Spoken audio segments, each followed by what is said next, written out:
of Ordinance to So order.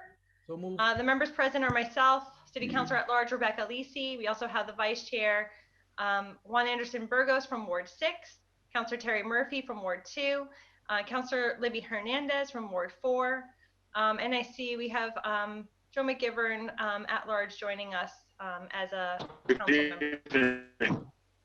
And Jim Leahy and Howard Greeny.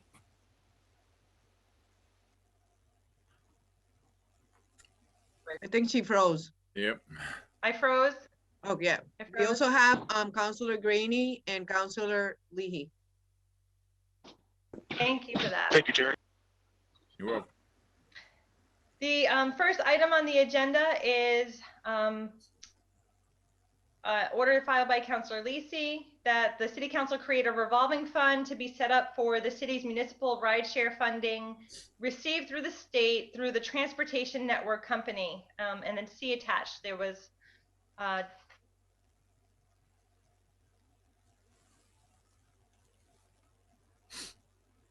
Tanya or Bob Parent from engineering could give us the overview here. I can start with that. Rebecca, can you hear me? Yes, I can. Okay, so the municipal ride share, the transportation network actually through the state sends us revenues every year. They started distributing it in 2018. And what it's for is an assessment based on the Uber and Lyft rides that people take in the city. So the revenue itself from the state is actually mandated to be spent on certain expenditures for the city. So I'm going to go over the revenue, but I'm going to let Bob speak more about the expenditure since that's handled by the DPW. I just wanted to give you a little bit of an overview of the revenues we've received to date. It was $7,200 that was distributed to us in 2018. 12,000 distributed in 2019 and 16,000 in 2020. So it's obviously going up a little bit. We just want to take these revenues and put them into a revolving fund so that when we have to report out to the state on what we've actually spent the money on, because like I said, it is dedicated revenues, we can actually have a cleaner accounting system and an easier reporting system. The purpose and expenditures are to address the impact of transportation network services on municipal roads, bridges, and other transportation infrastructure. And I'm going to let Bob tell you the projects that he's done previously and what we have to look forward to expend this funding on. Great. And then Tanya, can you just repeat the FY20, the 2020 number? I rounded 16,000. Thank you. Okay. Councilor McGivern, do you want to allow Bob to speak first, or do you have a question? The question's real quick on incoming revenue. Go ahead. Just to Tanya. Just Tanya, when does the state share the money with us? Is it quarterly or once a year? It's once a year. We actually just received it for this year like a month or two ago, maybe in January. And is it like come in every January or is it all over the place? No, it's usually January through March from what I can see from my records. They actually send us an email saying it's on our way. Our way to us. Okay, but January this year is fiscal 20. It may have been my mistake, Councilor McGivern, because I asked for fiscal year 2020, and I think what Tanya was saying was that came in 2020. Yes, that's correct. It was my misunderstanding and my misspeaking. And the way that it works too, just so you know, is that like they collect it in 2019, but they distribute it in 2020.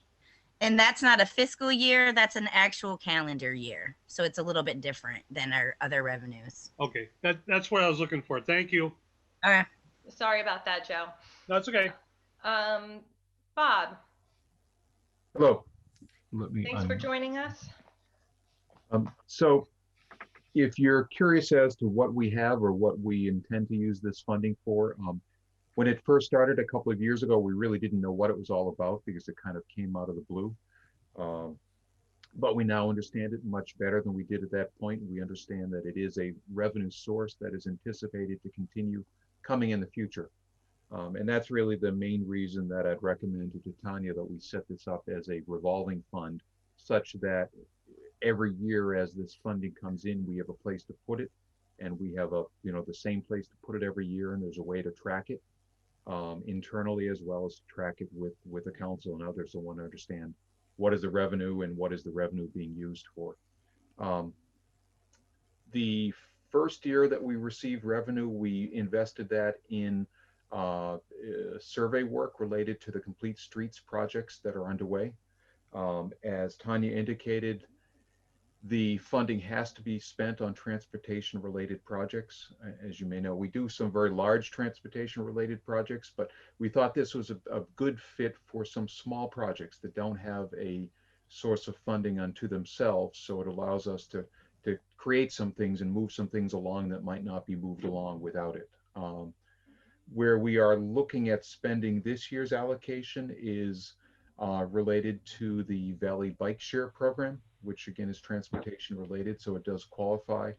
And it's a combination of putting funding into 3 new Valley Bike Share stations that are being targeted into the construction cost, as well as there's an administrative cost that gets carried across all the communities that are participating in the Valley Bike Share. And this would help to pay that as well. Great. Do councilors have questions for either Tanya or Bob? I have a question. Councilor Greenie. Yes, just quickly, Bob, but does the balance carry over from year to year, or does it have to be spent in the calendar year? My fiscal year? understanding, and Tanya obviously is the expert on this, not me, but as a revolving fund, I believe it could carry forward. That's correct. Thank you. Councilor McGivern and then Councilor Leahy. To Tanya, if it can be carried forward, my question would be to Bob, why not build it up for some major projects? I guess it's a matter of philosophy. I'm looking at it as it's a relatively small amount of money that allows us to accomplish some things that we might not accomplish without this amount of money, but it doesn't allow us to reconstruct Northampton Street. That's a drop in the bucket. That's not going to change that dynamic, but it could change the dynamic of creating a new bike share location or something else that we might not normally be able to do with the funding that we have. So we could carry it over. We could build it. It would take a number of years, to build to something that would be significant enough that, that would help a much larger project. And how much was spent on the complete sidewalk survey? It's the first year's allocation, $7,200, $72,4320. And Tanya, what's in the fund right now? Actually, all this revenue is going into the general fund. So what we have in there right now is the 16,475. So we have to create the fund before it has a balance. So how do we know that the $7,200 was earmarked for the sidewalk survey? So the way that they did it is they took it, I believe it was out of the, was it out of the DPW budget? I have the invoices and we have a report, and you actually have to send that report into the state to show that you've spent that money on this purpose. Yeah, And what about the 12,000? I'm not sure if we requested to carry that over. In this order, I asked for it to go back so we can include, revenues from the beginning of this fiscal year, but that's all we can do. Tanya, when the money comes in, does the mayor have to appropriate it and get the city council approval? No, it goes straight into the general fund. It's a mass general law. If we set up the revolving fund, how is that going to work? So the revolving fund, it will tell you the revenues obviously are going to be from this state program, and the expenditures are going to be expended on exactly the purpose that it's used for the impact of the transportation network services. But back to my question, are we going to get a vote on the appropriation before and a proposal of how the money's going to be spent? Well, the order itself says it's not due to further appropriation, which means that once we create this fund, that revenue is going to go in there, and we're allowed to spend up to that receipt figure on these particular expenses. And who decides the priorities of these particular expenses? It's going to belong to the DPW. Okay. Now, I'd make And a the motion. mayor. I can't make a motion, but I would suggest that you table this so we can find out a little bit more about how this money is, not so much where it's coming from, but how it's spent. Because the revolving funds are tricky. You know, they're set aside from the budget itself, but they need to have some input from the city council and the mayor. And I don't see that happening the way where it's being explained this evening. Thank you. Thank you. Councillor Leahy. Yes, thank you, everyone. So this is great. I like this money coming in. My first thought would be, you know, at least I've been talking about electric cars, batteries, and that sort of thing for some time now. I wish we could kind of like earmark the money that's coming in for this, for the city or the gas and electric to put up an electric charging station. So every year, I'm not exactly sure how much they cost. I know the cost of the one I have at my house, but we could put one up in, you know, each ward, start at Ward 1 and go up to Ward 7, or do it randomly. I don't know, but I would like to see that happen. And my second thought was, are we doing this with the money from the Airbnb as well? No, not with the Airbnb. We are not. What are we doing with that money? Goes into the general fund. How come? What's the difference though between you know, this app, you know, Uber and Lyft, that's an app. So this money has to be spent on certain expenditures where the Airbnb does not have to. It's not stated that way from the state that we have to spend that money on certain types of expenditures. What's the list of expenditures for? Excuse me? What's the list of expenditures for the Uber and for the Lyft? What it says in the law is to address the impact of transportation network services on municipal roads, bridges, and other transportation infrastructure, or any other public purpose substantially related to the operation of the transportation network services. So that would electric car charging stations would fit underneath that. Yep. You know, that's just my thought. Just trying to make, you know, Holyoke a little bit more greener. Thank you. So I guess, you know, to sort of pick up where Councillor McGivern ended. So at the moment, this money is coming into the general fund, and has it required an appropriation from the mayor to do the spending on, for example, the survey work with Complete Streets or the other small projects that we've done? The appropriation is in your general fund budget. Right. So what I'm asking is, so to spend the money on like the work that we've done, has it come through the mayor and before the city council? So the way that it is now is because the revenues are going into the general fund, the expenses are being paid from your general fund budget appropriation. So a departmental budget. So, okay, so what you're saying is that they've already been allocated to some line item in the DPW, and we have not had control presently over the appropriations. The DPW has had that control, not the city council. Correct. But I do have to say with this order, I believe, I'm not really that familiar with revolving funds, but on some of the other ones, you can specify in the order that it has to be appropriated by city council. And I think Crystal could probably speak more to that than I can at the moment. But that would be up to how you want to word it.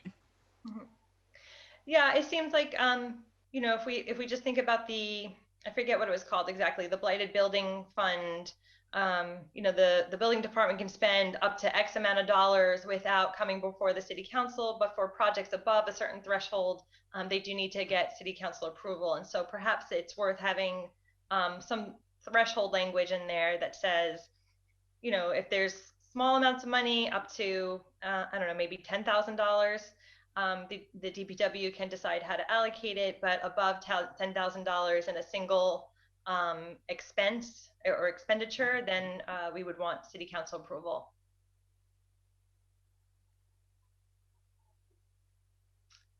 Where is Councilor McGivern? There you are. I saw your hand up. Do you want to speak again? If I could, the reason I'm expressing concern is, and I don't want to micromanage the DPW.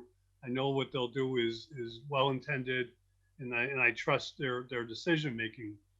To date, the money that they've spent was appropriated by the mayor and approved by us, and we only found out about the earmark when the survey grant came through, I believe, and then the money was, which is fine. I have no problem with the money the way it was spent. But what kind of triggered me was I thought this was routine, that we would have a say over the way the money is spent, or at least know the way the money is going to be spent. I'm a big fan of the Valley Bike Share, but when we approved and allowed the city of Fairfield to get into the Valley Bike Share, we weren't in the position of purchasing and paying for the stations and stuff. The administrative costs we knew up front, we paid for them annually, but now I'm hearing that to get 2 or 3 new stations, we have to spend X amount of dollars. That's concerning me, because I'd like to know where that's coming from and who's making that decision.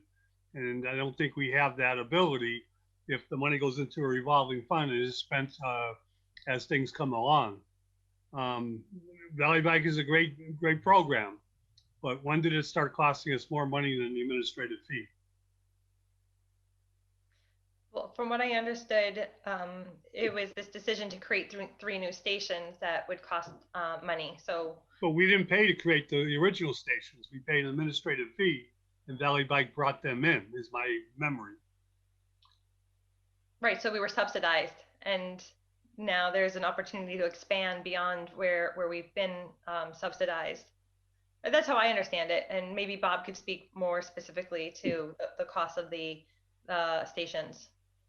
Yeah, the 3 new stations, if they're constructed, we are currently seeking grant funding through Mass DOT 4. So they wouldn't, obviously, that grant would have to be approved by the city council to accept the grant, and we wouldn't be able to move forward with those 3 stations. But we're planning for those locations. We're applying for funding for those locations, and our goal would be to supplement any other external funding that, again, would have to be approved by city council before we could spend it, with a portion of the TNC funds that we're talking about this evening. Where's the revenue for Valley Bike that comes in from people who take advantage of one of the bikes? Where's the revenue go? I can't answer that question. It's managed by the planning department. I don't know if Tanya knows. Well, it doesn't come directly to us. It goes to the owners of the Valley Bike program, I believe. I believe that. They are for profit, correct? Yes. I don't. Why are we building stations with our own money if they're a for-profit company? This is like, you know, the 2 zip cars that are on Maple Street. Why are we reserving parking lots for a for-profit company? Parking places.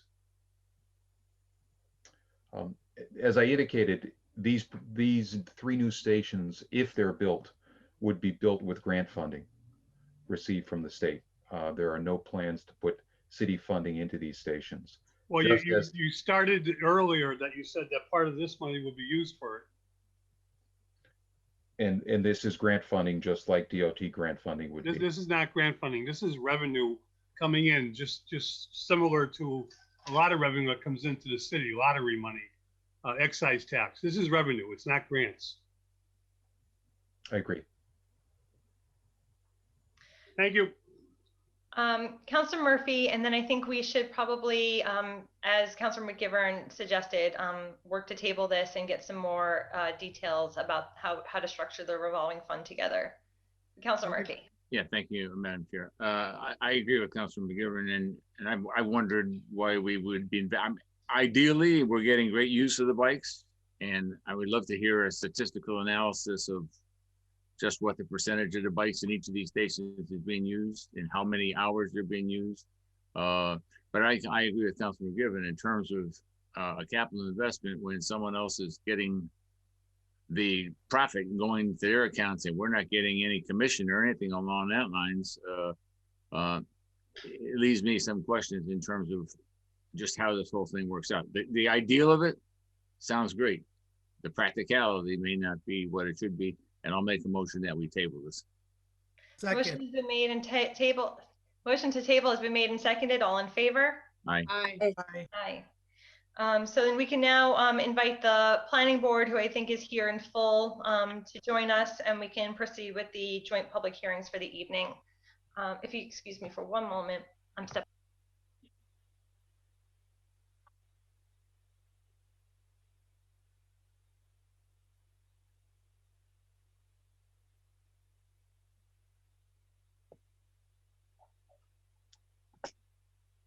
Can I make a request on that last motion? I know it's already done, but I believe Jeffrey's on here.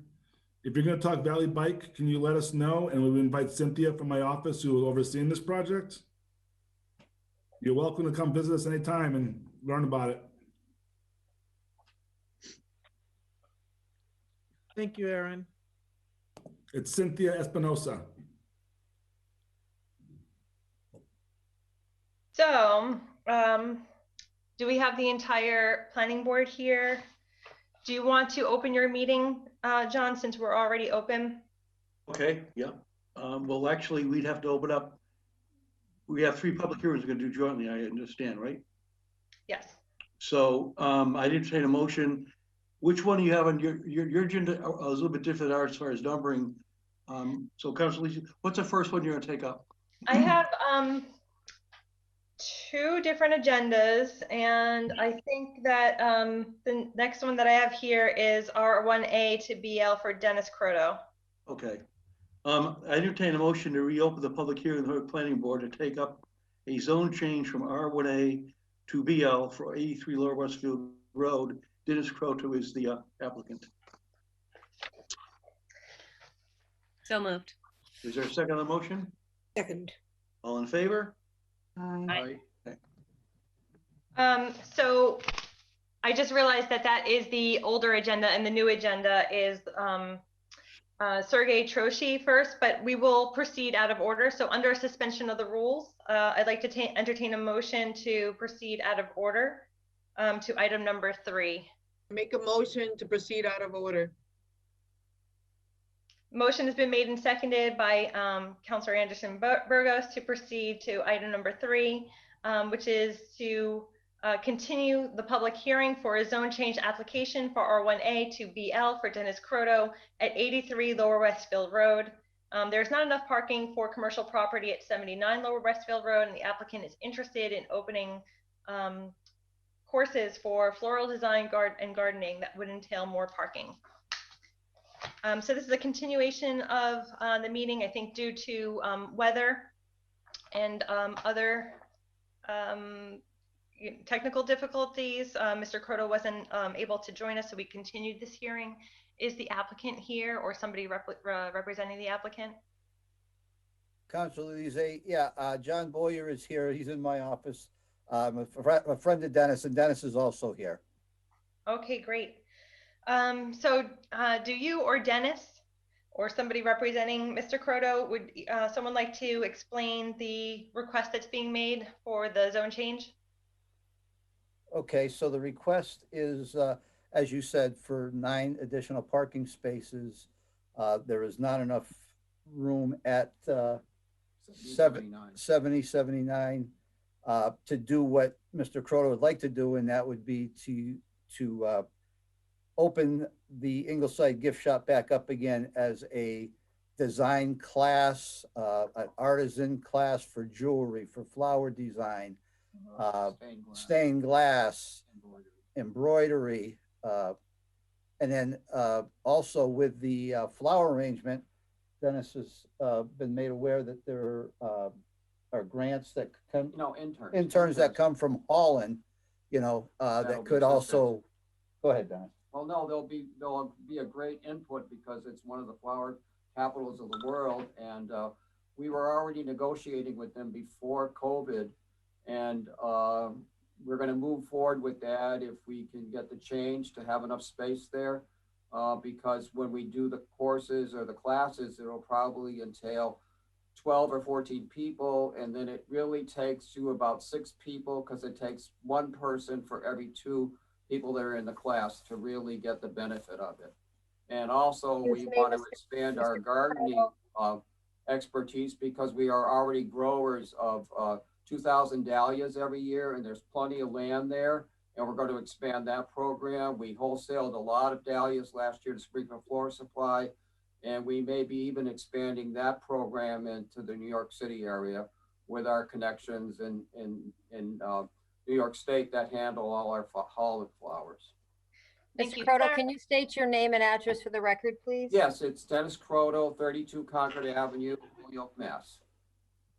And do you need Mr. Bolyer's address as well, Sharon? That'd be great. Thank you.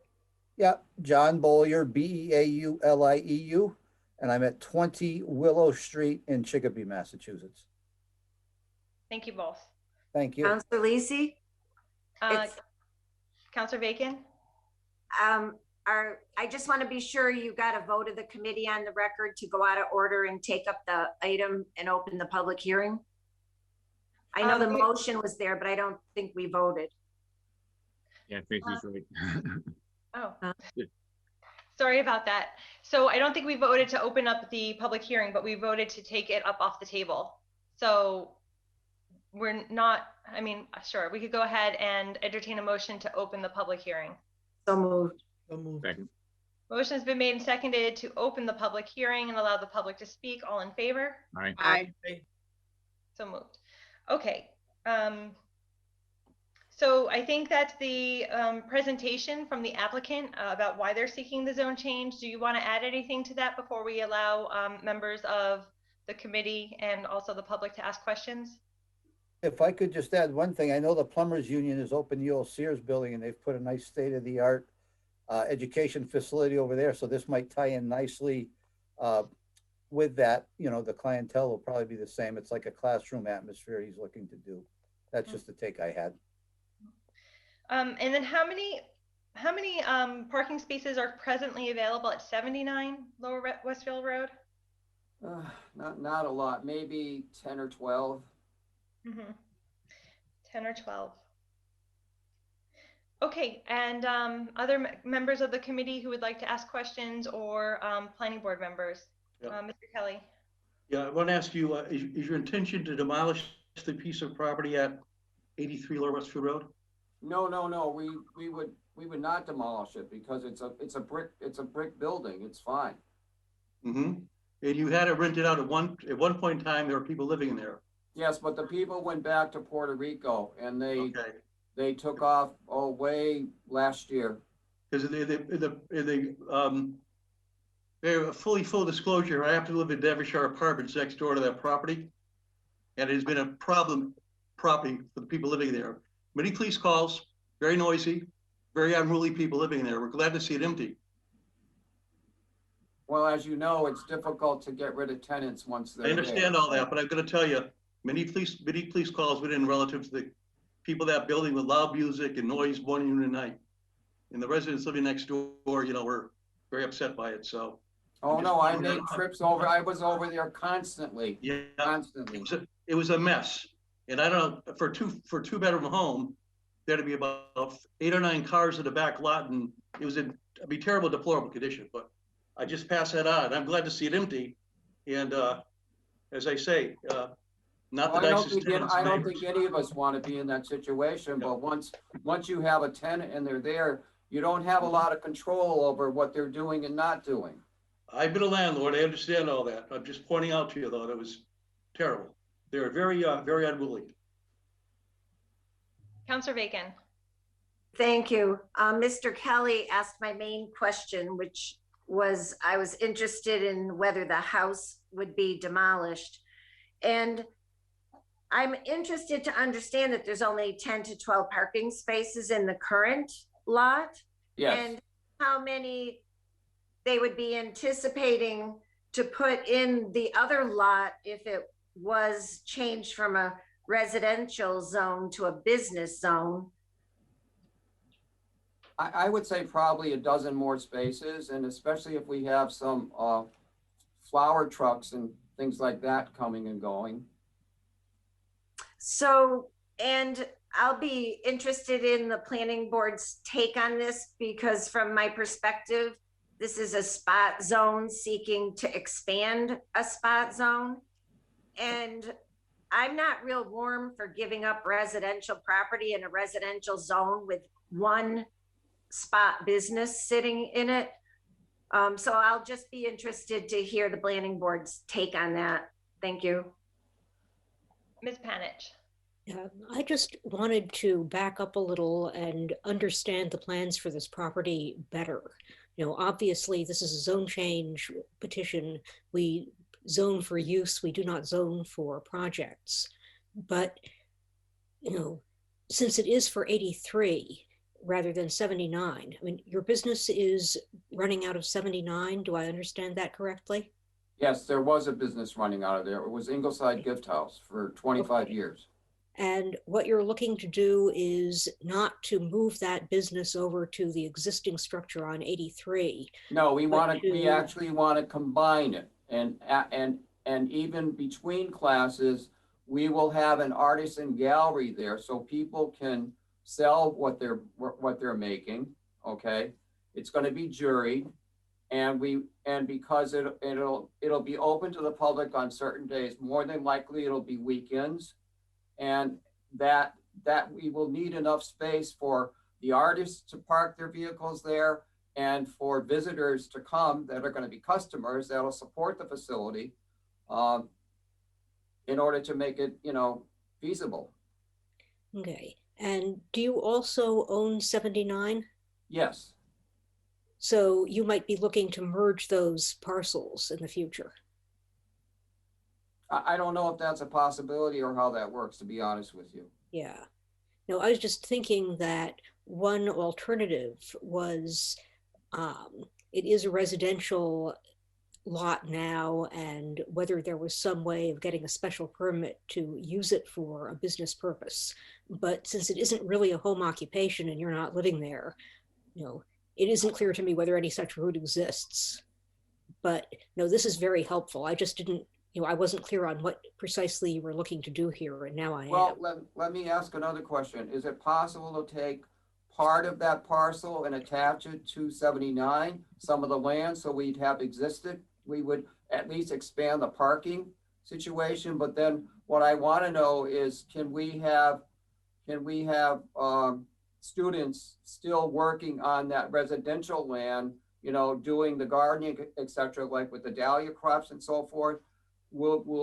Is that going to be like legal, or does that also need to be, does it need to be zone business, the whole property, in order to do that? Well, there is something known as an approval not required process, where if you meet certain standards, and we'd have to look at your property and see whether you meet those requirements, you basically can redraw the lot lines and merge some of the property together.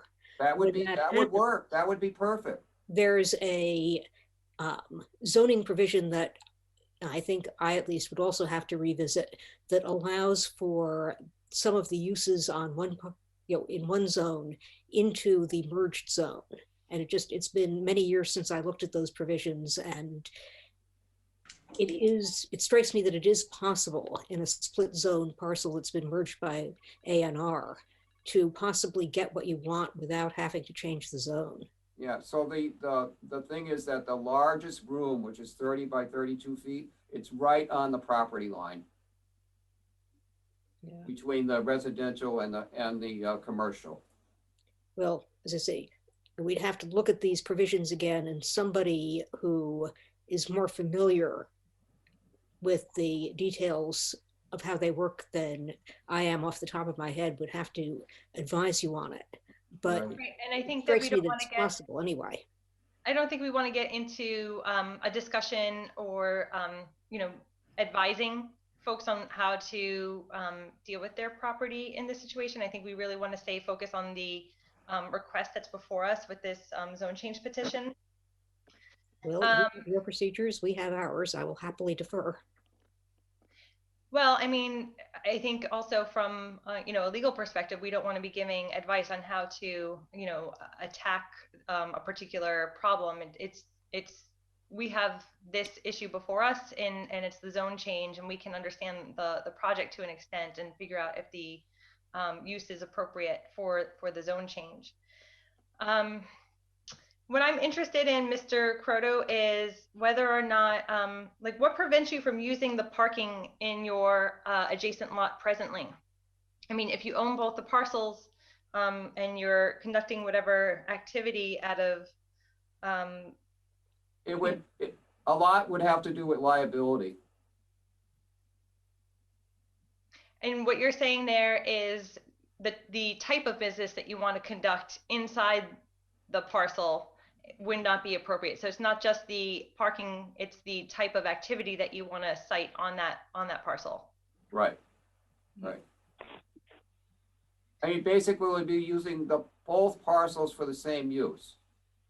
It'll still be part of the artisan gallery, but there'll be gardens there and there'll be people working in those gardens. So you just can't put people on a residential property and say, okay, this is a project we're doing, and somebody gets hurt or they fall or they cut themselves, you're going to have problems.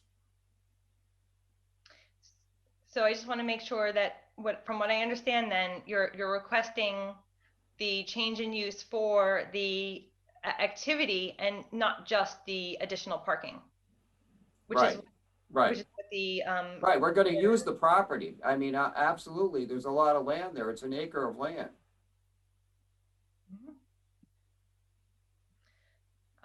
Any other members of the council or planning board? Ms. Lopez? Hi, good evening. When I recall, when the planning board we met, there were some residents in the area that had concerns about this property and them wanting to expand, because the residents, I think it's across the street or around the corner, I can't remember the address, stated that the facility has been there for a while, that the property has been trying to expand for different reasons, and they can't figure out why.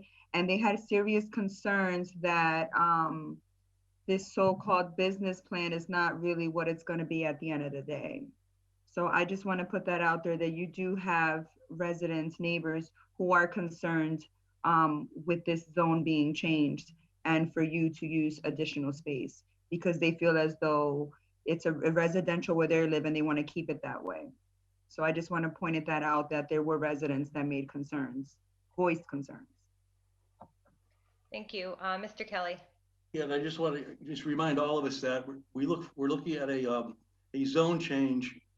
We really have to focus on the use and future uses and not on the proposal before us, because once we change that zone, it can be used for any other purposes with the new zone. So I don't want to get too focused on Mr. Croto's project, although it is certainly a valid project, but keep in mind that we have to vote on the zone and the full uses of it. Just a few moments ago, somebody was sharing a map, the zoning map of the area. Was that either Sharon or Jeff, perhaps? That was me. I'll put it back up. Yeah, thank you.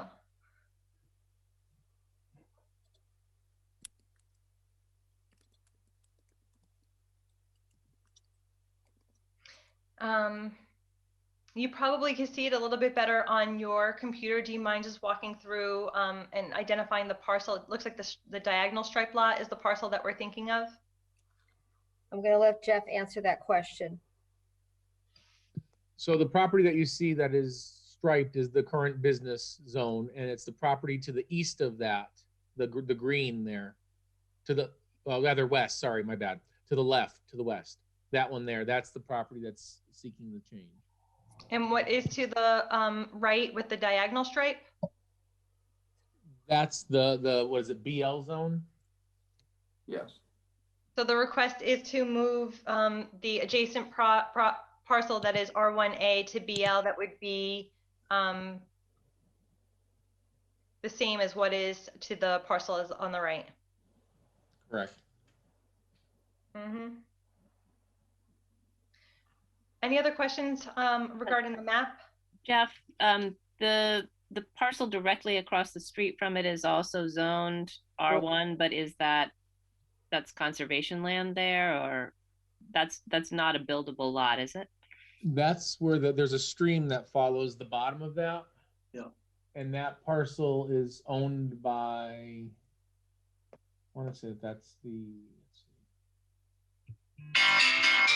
that's actually the back half of land that's currently owned by Bree Development, which is part of the future Holyoke Landing site. And in itself, that back half is zoned RA, with the front half being zoned BG of that parcel. But that portion is zoned, it was a multi-zoned single parcel.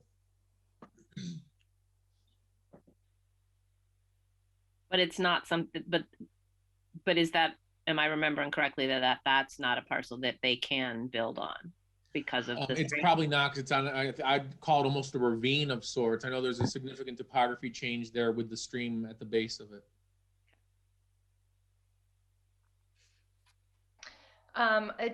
Does anyone else have questions for the map itself before we change screens? Is that Howie, Councilor Greeny, is your hand up for this? No. Okay. Oh, it might just be my mouse. Sorry, I see. All right. So then I saw, Sharon, you going to the use chart, and can you also identify for us the highlighted blue area compared to the regular text area? The blue is allowed as of right. The red requires a city council special permit, and the black is not allowed use. Mm-hmm. The R1A is current, and then the proposed, unless I have the wrong heading on that one.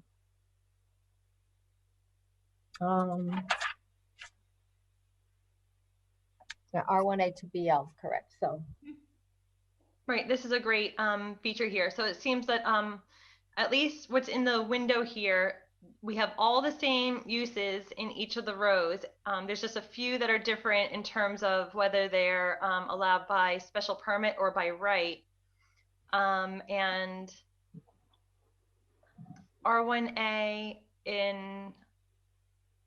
so single family, two family, and multifamily is all allowed by, one more time with the blue, it's as of right.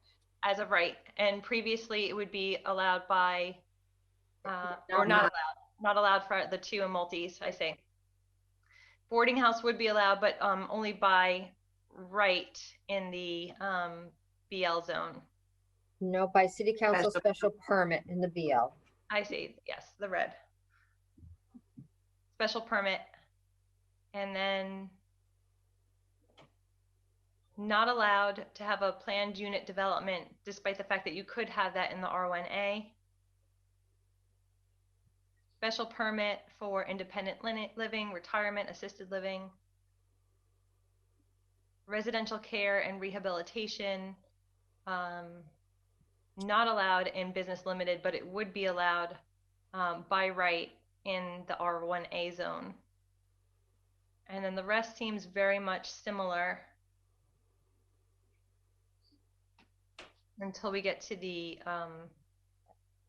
non-exempt educational use, not allowed in R1A, but allowed in this BL zone. Funeral home is also another distinction. Veterinary clinic, uses that would be allowed in BL, but not in the R1A. Retail stores and services. is also where we start to get these distinctions. All right, so if there's any other, oh, that goes on. Yeah, a little further, right there. So membership club, civic, social, professional, or fraternal association allowed by right, whereas previously it would be allowed by special permit. Another distinction would be the taxi, bus, public transit, terminal facility allowed by right as opposed to not allowed. But otherwise it is very similar. There's a few distinctions. So is this the lightest, is BL the lightest business use that we have? It's not As a zone use? Jeff or Sharon, I'm sorry if I missed you. No, I can't answer that one. That's for Jeff. Okay. And Councilor Bacon, I see you. I'll come to you in a moment. Jeff, you're on mute. Oh, is he stuck? Yeah, I don't know what happened. I'm going to go to Councilor Bacon while we figure out the sound issue over there. So Councilor Bacon. Thank you. So my recollection of the applicant and the application in front of us is that they're seeking the zone change for additional parking. And I guess I'm not seeing in the zone comparison how that translates into more parking. I think that through the questions that I was asking earlier, we discovered that it's not just for additional parking, it's for the types of uses that he wants to bring into the site, including the gallery and the educational component. Is that included in the application? I don't have the application in front of me. I'd have to look at the.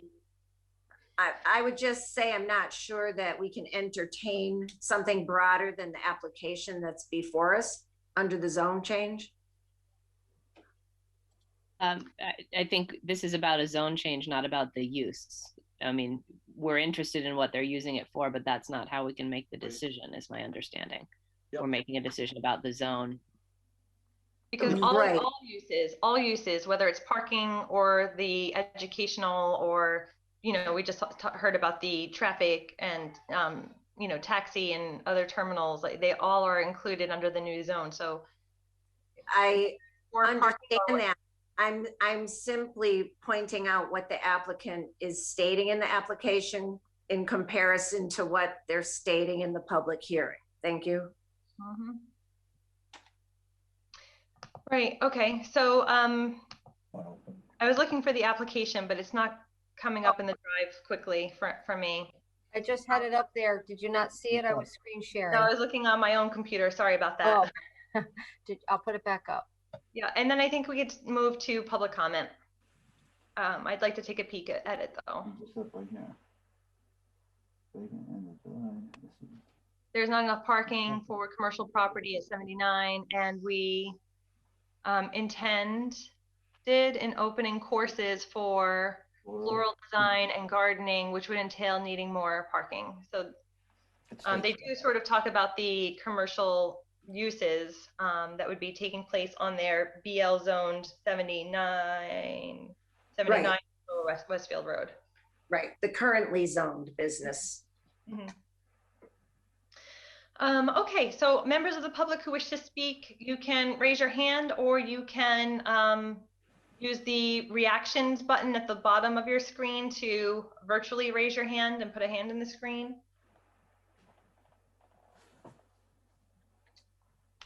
Anyone wishing to speak in favor or against this project would have the ability to do so now. Councilor Lisi, my name is Mary Hurley. I don't know if you can hear me. We can hear you now. Just state your name and address for the record. Sure. It's Mary Hurley, and my address is 72 Lower Westfield Road. Thank you. Go ahead, Ms. Hurley. Okay, so the application states that Mr. Cotto's looking for additional spaces for parking, which would be the need for the zone change. I just, again, will state, I don't know if there's a need for additional parking, I don't know what the plans are as far as what the business how it will start off. Will it start off small? Is there a need for an additional parking immediately, which would facilitate this zone change? Again, this is, as Councilor earlier stated, I believe it was myself she was speaking about regarding the different business application zone changes that Mr. Krotos had with this property. I mean, I think it's a wonderful idea, but again, once a zone is changed, it's changed and you can't change it back. And just listening to the applicant talking about public classrooms and so forth, it just sounds, I'm not in favor of it, just as living directly across the street. The property at 79 Lower Westford Road has been vacant for some time. And I don't know the condition of the house next to it at 83 Lower Westford Road. So I guess my concern is, what is the need? I don't know if it's your job to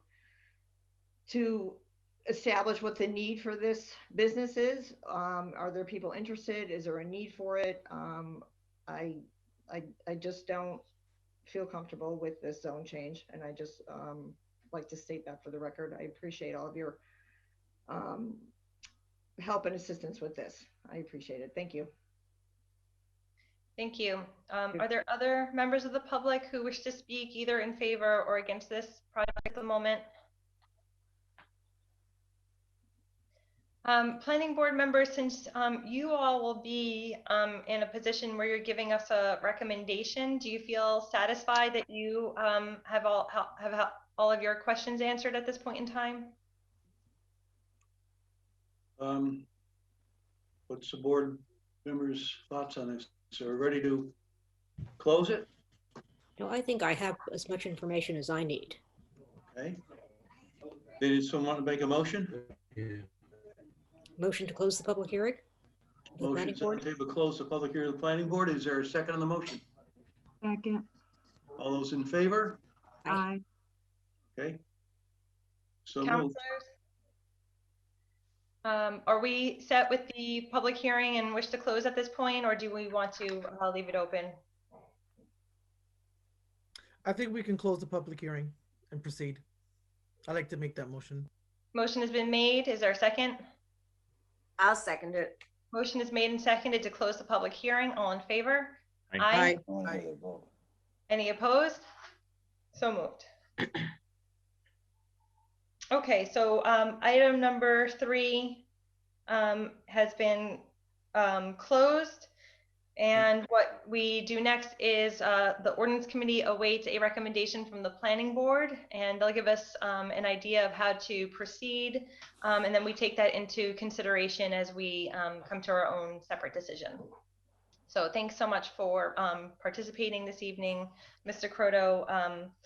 I don't know when it would come up next in our agendas, but I'm sure we'll reach out when it comes onto the agendas next. Okay, thank you very much for your time, all of you. I appreciate it. Thank you, counselors. Thank you. So I'd like to go back then to items 2A and B and take them up as a package. So moved. Second. Motion has been made and seconded to take up item number 2A and B. All in favor? Aye. So moved. So these are public hearings for a zone change application from RA to BH from Sergei Troshishi at 405 Ingleside Street. And item 2B is a request for withdrawal for this zone change. Excuse me, Councilor Lisi, the planning board closed that public hearing, so this is not on our agenda as we already provided a recommendation. I don't know if I saw the recommendation come through. I can probably find it and tell you when it was sent over.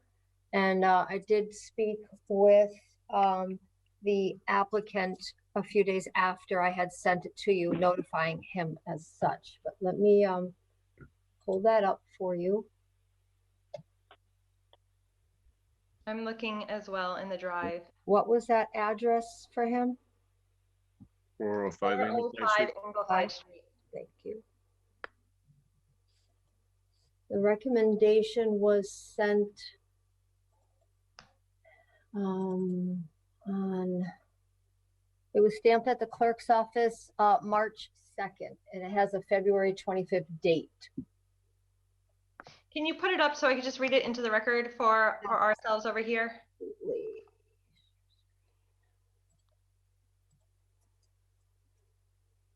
I can zoom in.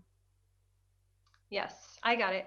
Got it, okay. So this is a communication from the planning board regarding the recommendation from RA to BH for 405 Ingleside Street.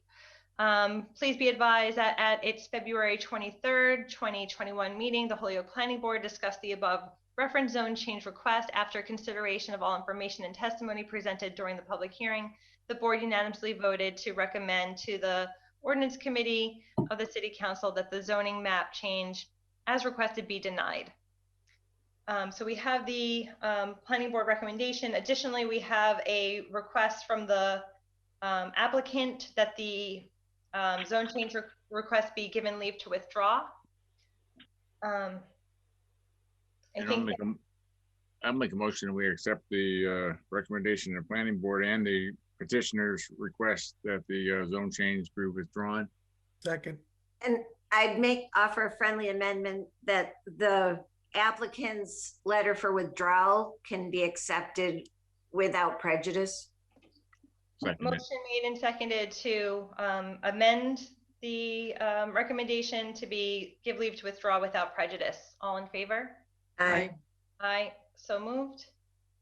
Lisa, can I don't want to interrupt you, but just want to explain to the members of the council, the reason we sent the letter of denial is we had not heard back from the applicant under the 21-day period from when we had our public hearing. So see, because remember there's a discussion about letting him have a leave to withdraw, but see, we had heard nothing from him. We had to take that vote. So that's why you got the denial request of the planning board. And I think since then he had sent the city clerk and city council that formal letter to withdraw. So yeah, we took just a timing issue. We're under certain constraints as far as what we had to do as far as the timing, but I think we're all in agreement that the young man, quite frankly, did want to at some point look at an alternative location. Right, and we took your recommendation into advisement, and we gave him the withdrawal. So I think which is fine. I just want to let you know why we arrived at the decision we did. If we'd received a request to let him withdraw, we would have, gone that too. Okay. Well, thank you. Do we have the date on the letter from the applicant? Maybe it was just a communication that didn't get all the way across. I think we got it at March 2nd, and I think we probably got. So it had come before that. Get on our agenda. Yeah. If it only got received at the clerk on the 2nd, they just were not crossing in time. Right. In the mail. Okay, it looks like the rest of our agenda is dedicated to the marijuana order. No. Number 4. You're right. Number 4 is the South Holyoke items. And 5. No, it's 4A and B. Sorry, I see how it goes. So I'll entertain a motion to suspend our necessary rules and take up items 4A and B off the table as a package. So moved. Motion has been made and seconded. All in favor? Aye. Aye. Entertain a motion off the public hearing in the Holyoke Planning Board to discuss a zone change, South Holyoke Main Street parcels. And it's introduced by Councilor Murphy. So moved. Is there a second? Second. All in favor? Aye. Aye. I think we need a separate vote to open our public hearing, not just take it up off the table. So We open up the public hearing. Motion's been made and seconded to open the public hearing. All in favor? Aye. Aye, so moved. And Councilor Murphy, under discussion, as these are your orders, you can provide an overview to start out with.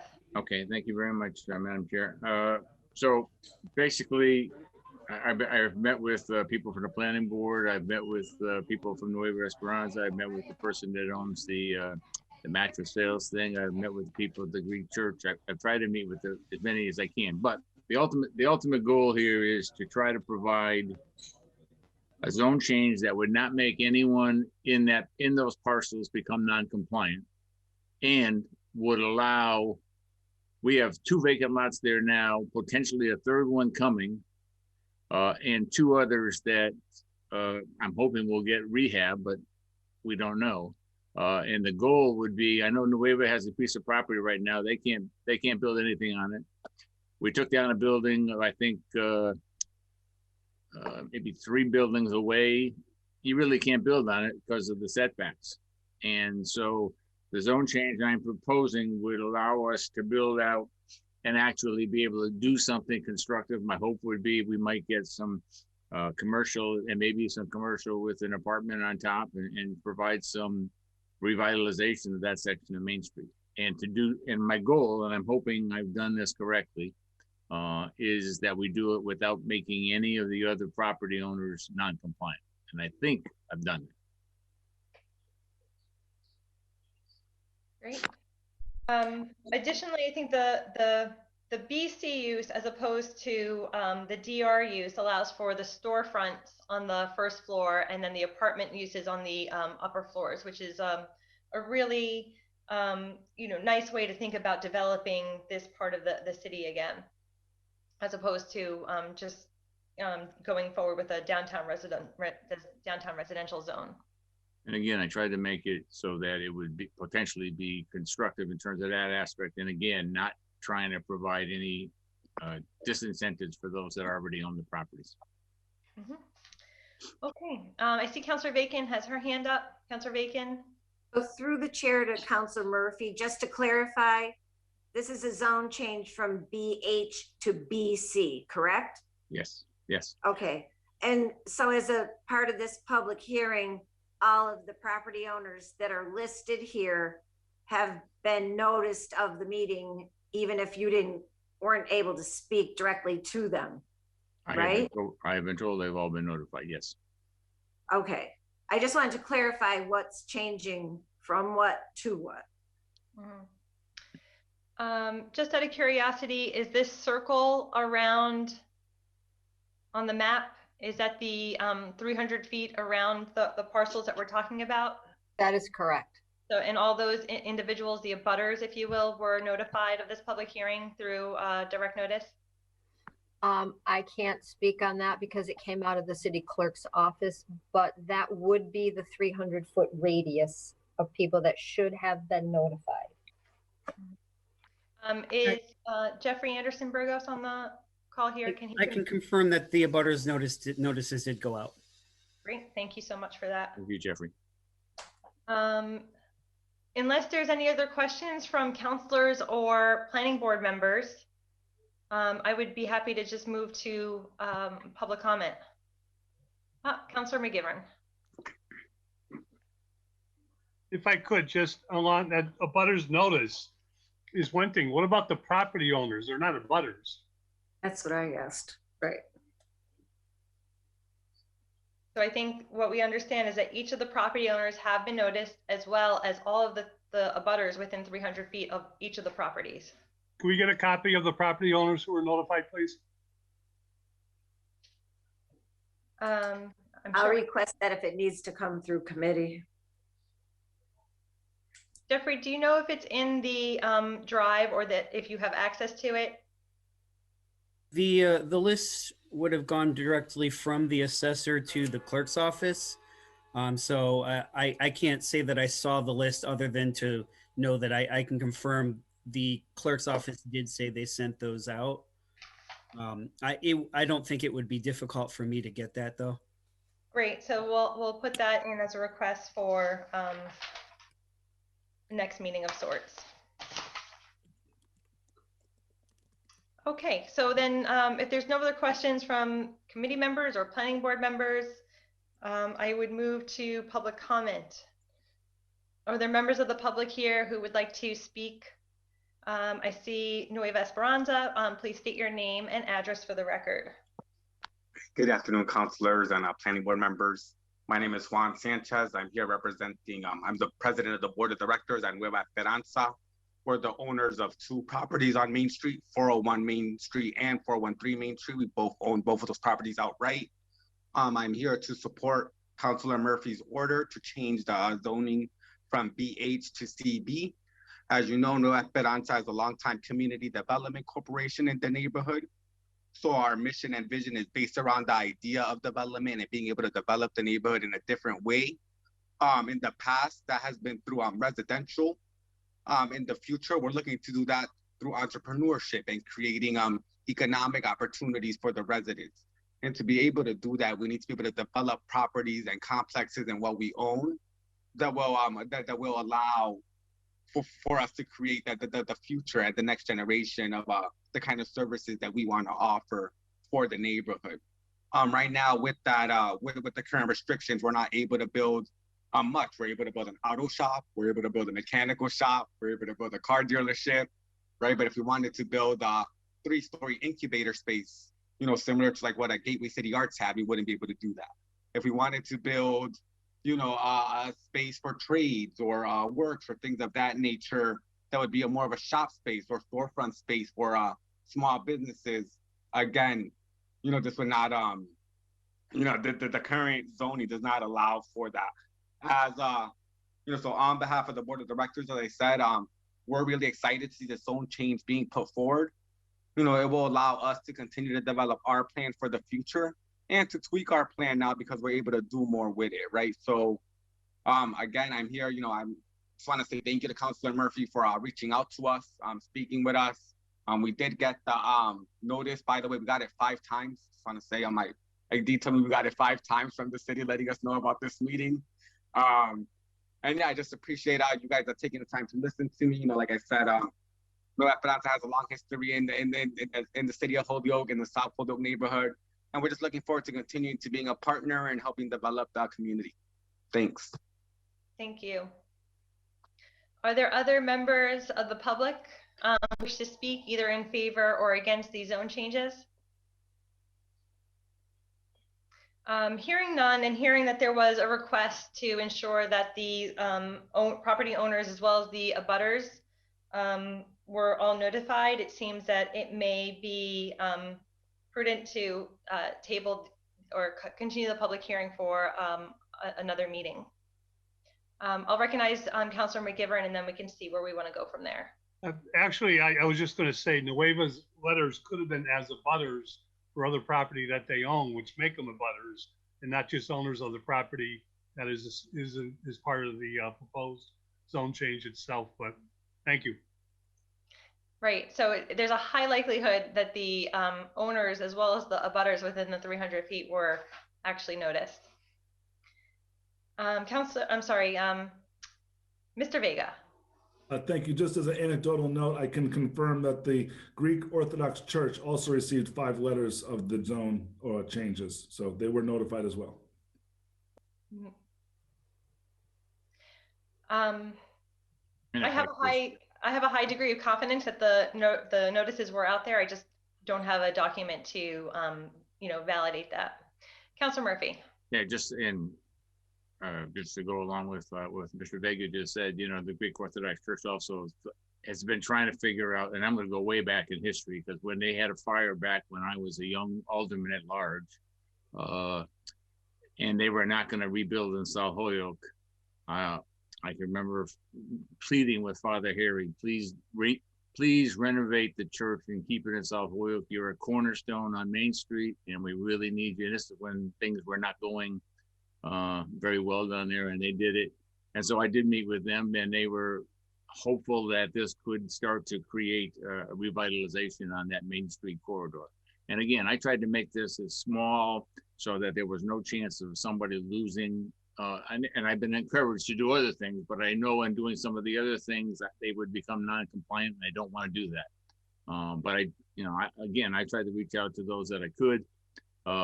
And I'm pretty confident that everybody got notified. So, but whatever way you want to go, I'll go with it. But I do hope we get this done, because I think we have the potential of some development there. And instead of having vacant lots and boarded up buildings and an inability to do anything with them, we'll have a chance to have maybe some small businesses. I mean, we're trying to revitalize South Holyoke in the block right below it.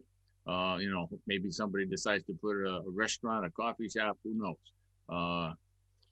So I'm hopeful that the zone change will pass. I'm hopefully that it does create some revitalization. And again, once this is done, I'm probably going to look at doing a couple of more in very small increments, trying to change what can be done without jeopardizing those that are already there.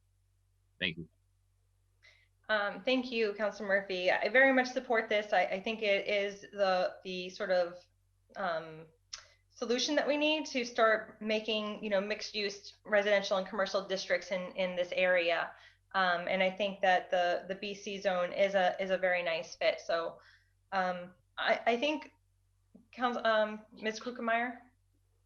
I just want to say that, you know, personally, as a member of the planning board, I think that this is a great direction to move in. It really does bring opportunities for revitalization. And I want to thank Councilor Murphy for putting this proposal together, for reaching out to the residents. And I think that this is a great way for us to move forward. Thanks, Kate. You know, given the request that was made for the documentation that the owners and the butters were notified, it may make sense if the planning board is of the mind to close its public hearing. We would then you know, be able to receive your recommendation at some later point and still receive that documentation that we're looking for without sort of delaying the process much. That's kind of what my thought process was, Councilor Lisi. The feeling of the other members of the planning board is if we have this point enough, we could actually close our public hearing and make a recommendation, and that would kind of speed this along. And the city council will certainly then, you know, take a look at our recommendation, have enough time to get verification of the notifications back. Yeah, and certainly, you know, I know that Councilor Murphy has put a great deal of time and work into this. And I think that, you know, I am happy to accept his, having told us that he talked to everybody there. I'm sure that that's right, and I'm happy to rely on it. Thank you. I do want to recognize Councilor Bacon before we make any motions. Councilor Bacon and then Councilor McGivern. Thank you. I don't question Councilor Murphy's footwork at all because I've been witness to all of his diligent work since he's been on the council. I just would hope to hear from more of the property owners, considering it is a zone change and it looks like there's 10 or 12 different owners involved in it. And historically, zone changes are usually of some significance to the area. And I just think as part of the public hearing process, it would be nice to get some feedback from more than one property owner. But I'm not doubting that the ward councilor spoke to the owners as he said he did. Thank you. Councilor McGivern. I mean, I understand and understand the intent of Councilor Murphy, and I don't question that. It's just unusual that the city council would be doing a zone change for privately owned property. And there's a couple of properties I'm interested in, but the one I believe 78 Sargent Street is owned by Aegis Energy. And, you know, that's the solar field. And that is also a proposed development, part of when they took over the former Parsons paper land itself. And I'm surprised that if we're changing their zone, that they're not here to give us input on why they would favor a zone change on that piece of property. Yeah, I mean, we'll just, you know, check the documentation at the next meeting, but I think we'll leave our hearing open so that we can receive that documentation and allow anybody else who wants to speak at that point in time to come forward and speak at that next meeting. And if I can, I just want to clarify, I spoke with all the people I could find. I did not speak with the owner on the corner of Sargent and Main Street. So let me, I just want to make sure that's clear. I tried to go out to all the people that were owners and occupying that I could get. And again, I made sure that what they have there would be fully compliant. So that was my ultimate goal. And I didn't file this until I was pretty solid that nobody was going to have to lose the ability to do what they're currently doing. Thank you. Ms. Panich? Just one other point here, which is that notice to abutters presumably means notice not to the people living there or solely to the people living there or working there, but notice to the owners. And we have evidence that those notices went out and that people got them 5 times. So although I applaud the city council's diligence in leaving your hearing open, I think we can be confident on those grounds too, that those notices went to all the owners. Right. Mimi, just for clarification, the notices would have gone to the owners and not any residents that are not the owner. Yes, that is what I would have expected, but if we were being really compulsive about it.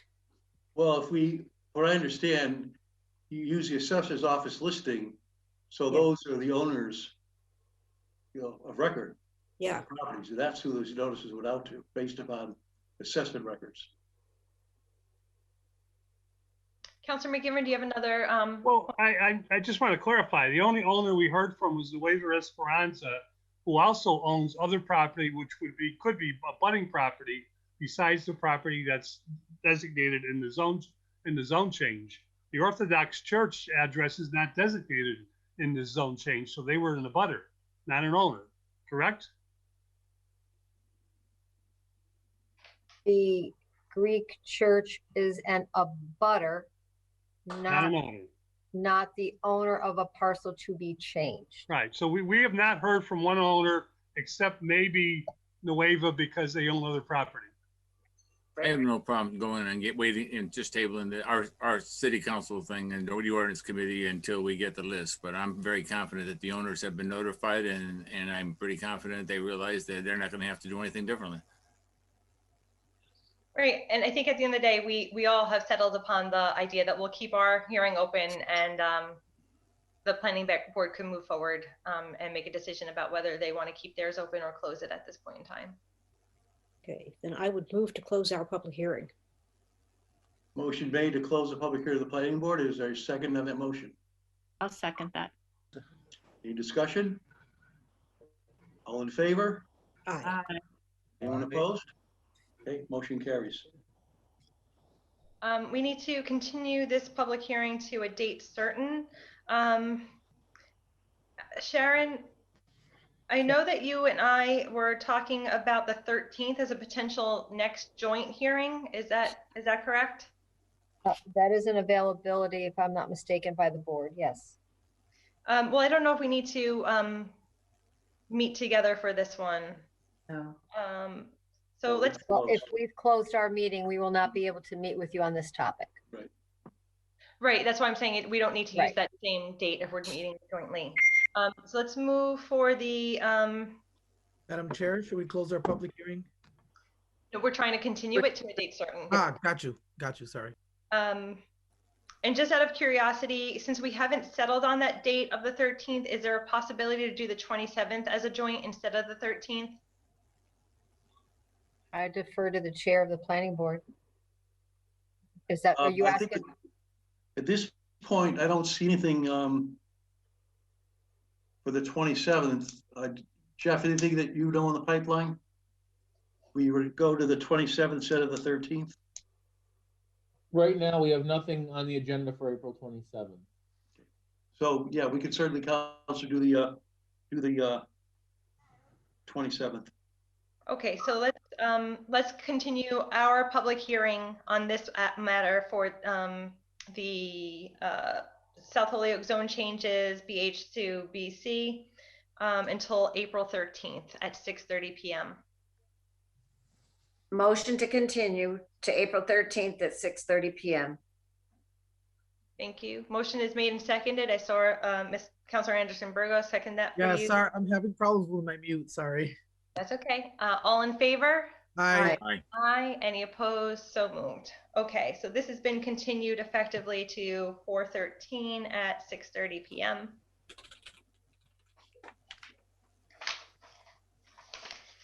And now we're up to the marijuana orders, of which there are several.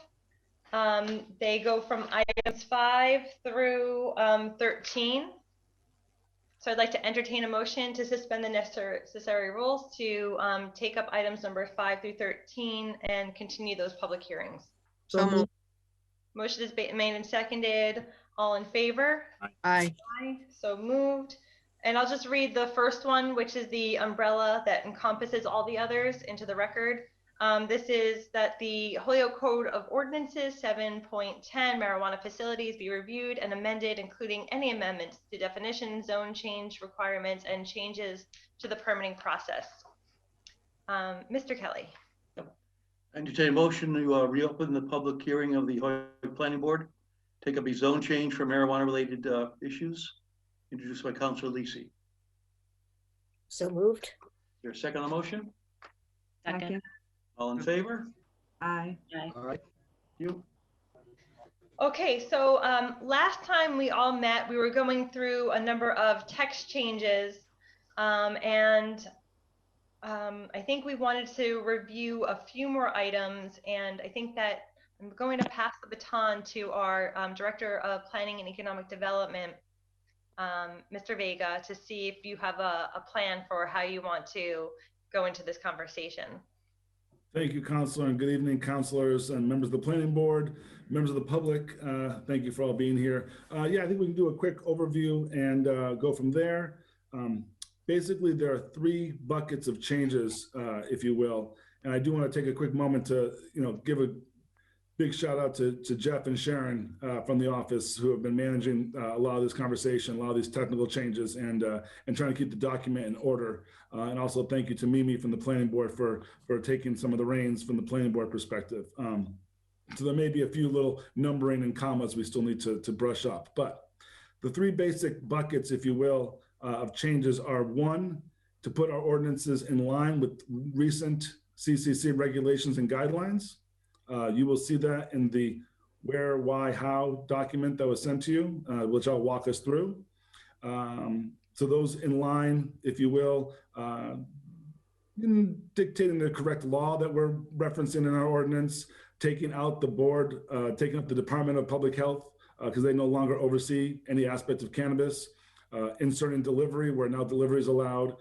So just sort of small tightening up changes, if you will, on that. Defining the buffer zone, there's been some discussion as how 200 feet for the buffer zone is calculated. So thankfully, again, in February, the CCC put out guidelines, and we have defined that in our ordinance now, and it's, as one would walk. But again, I can walk us through that, so to speak.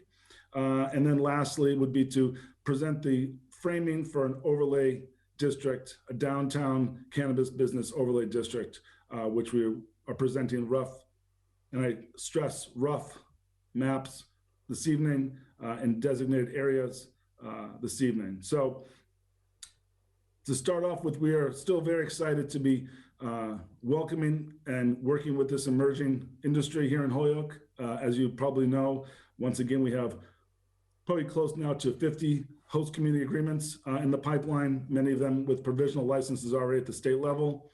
And we are on hold with a couple of great opportunities in the delivery world as well. We have not signed any host community agreements on the delivery world as we wait for it to be officially in our ordinances in line with the CCC regulations and state law. So if you'd like, I can kind of walk us through a bit of the overall changes. And again, you have the document sent to you on the what, where, why, and how. So if you want to follow along, you're welcome to, or I can just walk you through and take questions as we go along. So beginning again, was there something? No, okay. Through the chair, if I may. Councilor Reagan. So as we're walking through these proposed changes to our ordinance, can we reference the various orders that we have talked about in very general terms with the umbrella? I think it's important because there's a lot of details in the specific orders. Okay. And there's also a zone change embedded in the documents.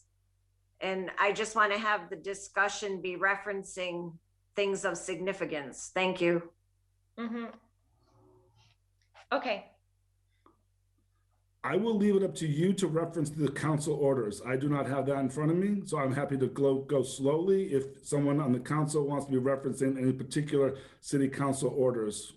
You can go through the document, Aaron, and whenever you sort of summarize it, I could say which one it applies to, if any. That works for me. Thank you, Councilor, Madam Chair. So again, basically in the first section, 710.1, the purpose, again, just clarifying which law is being referenced in the Mass General Laws, and again, taking out the Department of Public Health as they no longer oversee any aspect of cannabis.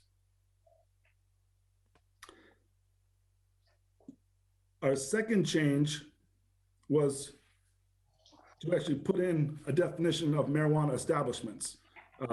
We jumped right into MMEs and MMDs and RMREs without clarifying what a marijuana establishment is. And this is important, I think, because we want to make sure that we are creating zoning and laws on this particular industry and this particular item. And we don't want to be caught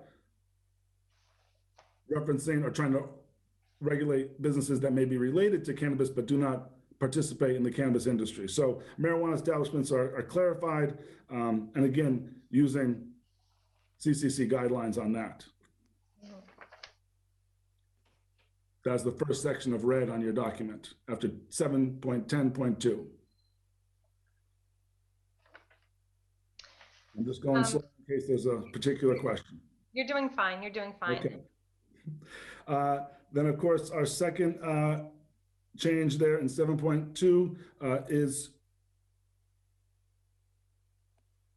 on the delivery to include the word simply delivery under our MRE, where and pursuant to all other applicable state laws and regulations that sells, distributes, dispenses, delivers, administers, or allows for the on-site consumption, which of course does not have regulations or guidelines yet, but that was already there. Products containing marijuana or related supplies. So again, simply adding the word deliveries, which falls into the RMREs that would be allowed by state law. Can I ask a question? Yep. Councilor Bacon. Thank you.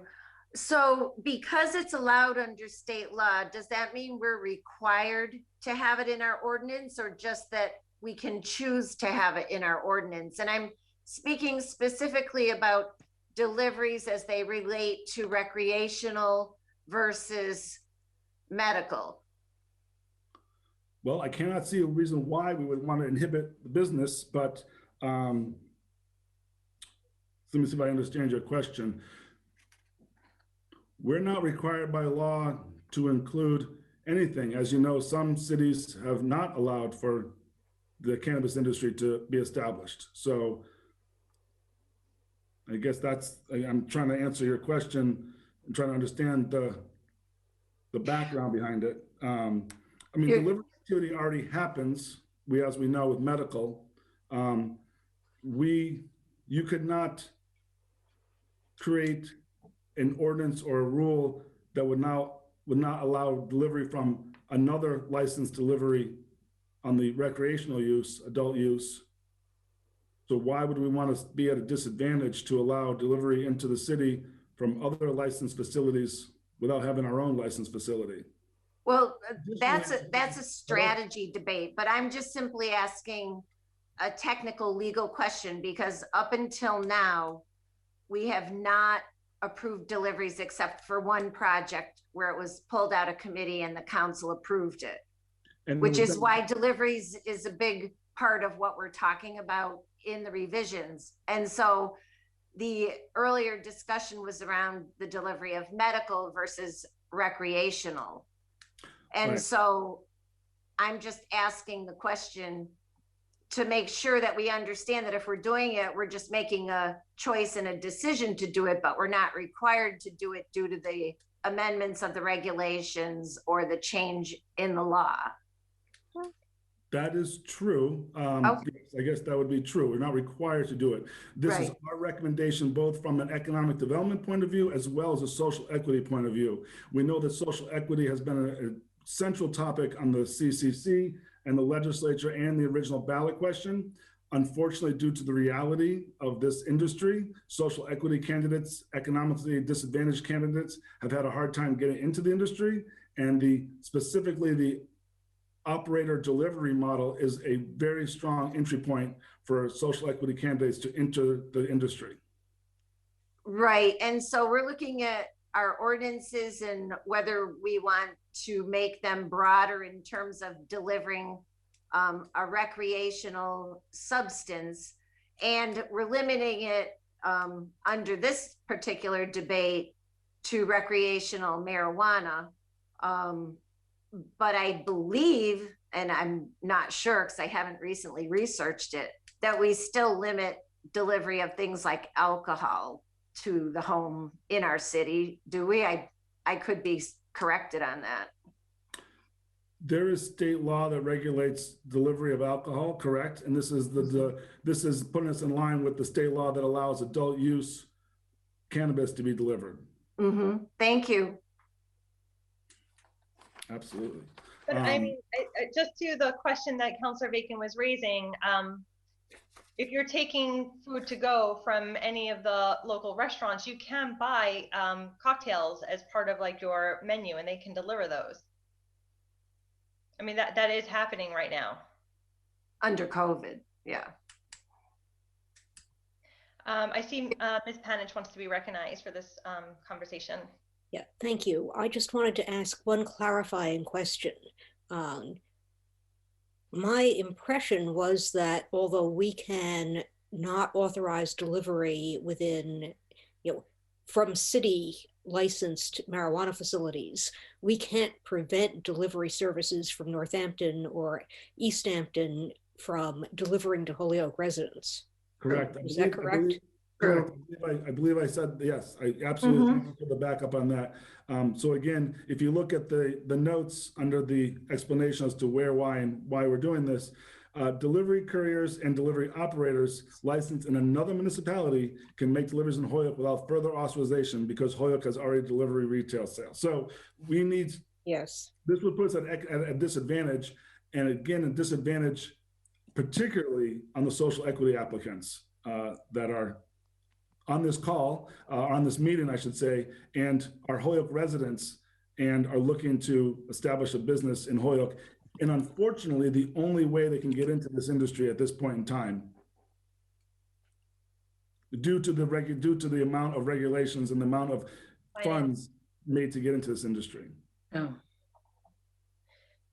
Thank you. I think unless there's anyone else on this point, we can keep going. Okay. So then I guess then when we go down to 710.4. Okay, so if you're shifting gears, I just want to point out that for deliveries, we are looking at items number 8 related to medical marijuana deliveries by special permit, and also item number 13, which is filed by Councilor Bartley. And there's specific language here for amending the zoning ordinances for deliveries. So 5, 8, and 13 pertain to deliveries, just as a point of reference. Thank you. Great. Thank you. I guess to the councilor's other, to Councilor Bacon's other point earlier, that yes, when we talk about the permitted districts, you are correct that IP zone has been added. That comes from previous conversation, and again is the recommendation of the planning board in this office. Obviously, these go to the city council, and you can continue to vet that as you see fit. That was the policy decision that we've put forward. These would be, again, not retail, but only manufacturing. Mm-hmm. So can I ask a question on that point? Just to, yeah, you can. To be retail in these zones would have to be correlated with a medical dispensing. So there would not be strictly adult use. dispensaries in IP zones. And it's really, our focus really is, is really to allow the manufacturing. So I have two questions. I would like to be able to see where the IP zones are on the zoning map. And my understanding is that we have, as a community, approved the most host community agreements for manufacturing in the state. And so I'm wondering why we would need to expand the zones to accommodate more, since we already have the most. I can't confirm whether that statement on the most manufacturers is, I'm sure it might be true. We definitely have the most host community agreements and provisional licenses working at the state level. They're not all for manufacturing though, but. Okay. Like we have 2 testing facilities, which is a critical need for this industry out here in Western Mass. There's no testing facilities. We now have 2 testing facilities possibly on the table coming into the city. Just as an example. So what is the perceived need for the expansion of the zone? The perceived IP. Into IP, that though we may feel that space is being taken up, there is still a lot of space in the IG. There's not much more space in the IG district that is going to be available. There's obviously a lot of companies that are holding on to not going to the cannabis industry, thankfully. So we're not going to be seeing this industry. It's also about access. And I think that as a few of the property owners in the IG district, how do I want to put this, sort of continue to string along industries and developers on this industry, we're finding it that many of the properties aren't suitable. Many of the building owners have other plans or already have agreements with other cannabis companies. And so it's a way to look at additional spaces in a time when there is, I mean, literally weekly getting calls and inquiries about this establishments in Holyoke. So won't there be a point at which we're saturated with host agreements and contracts for this industry or any industry? There very well could be. That's the beauty of the capitalism and the free market. The picture we take today absolutely is going to be different than the picture we take in 10 years and the picture we take in 15 years of this industry. And it's my feeling strongly that the most viable and long-lasting asset to Holyoke is in the manufacturing. Dispensaries are nice. It brings in traffic. It brings in people that are going to visit our restaurants, etc. But the manufacturers that are employing 200, 300 people that are putting in tens of millions of dollars of investment are the ones that are going to weather this storm. And I think when you look at this industry in 10 to 15 years, you're going to see some of the big players, the True Leafs and the GTIs, with a mix of the small growers, very similar to how you think about beer, that we're going to be host to some of the big players, the Sam Adams and Anheuser-Busch's of the cannabis world, if you will. But I hope to also be host to a lot of the small micro growers, if you will, equivalent to sort of the micro beer analogy. So yes, in time, we've already seen that, yes, some of the smaller guys get bought out. It's also not up to us to see who makes it through. Right, we send these host agreements. The city council has been great on working with the special permits. I don't think you've denied one. It's up to these industries to get it done at the state level and then to get it done back here. And we know that we've had a couple industries, a couple businesses, companies, have to pause in their construction because they're looking for finances, etc. So we're not putting all our eggs in one basket. We're not going to limit because we don't know who's going to make it to the finish line as well. Many of these companies may have additional host agreements in other communities, looking at viable options in other locations. Another reason why sometimes some of the buildings that are being put under MOU for these companies sometimes get dragged out because the company may be looking at other places. So the building owners are at disadvantages. We're also experiencing a real serious, cannabis boom, but also a cannabis real estate bubble that's making it more challenging to bring in other industry into this area. Some of the buildings that were on the market 5 years ago, are triple and more in their value. No, they're triple or more, and their selling price not at all equivalent to their actual assessed value. So it makes it harder for us as we try to bring in entrepreneurs and small businesses into the IG district to even get a foothold, because the cannabis industry has inflated the prices. So again, that bubble will probably go away in the next 4 to 6 years as well. But I think that we're trying to take as much advantage as we can at this moment. So thank you for that. And my last question on this particular topic would be, and I hear you on the manufacturing points, so then why would we tie the retail to it in a zone expansion to IP? That would seem unnecessary. Happy to have that input in from the council. Absolutely. I would not. Okay.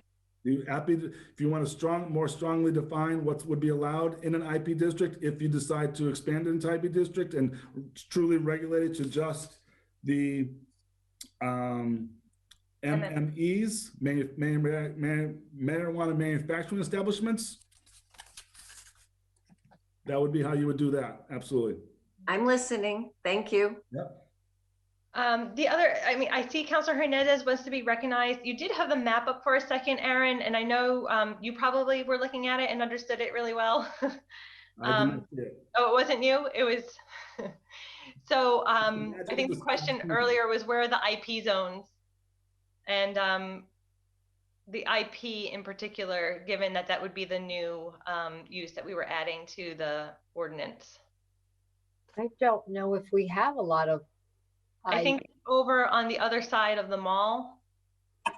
And I think that's about it. It's probably right by that purple. The Amazon, I think, would probably be IP. And then on the other side of the mall, by the Kelly Way and Bobola, Road. no, that's R1A down. There it is, IP.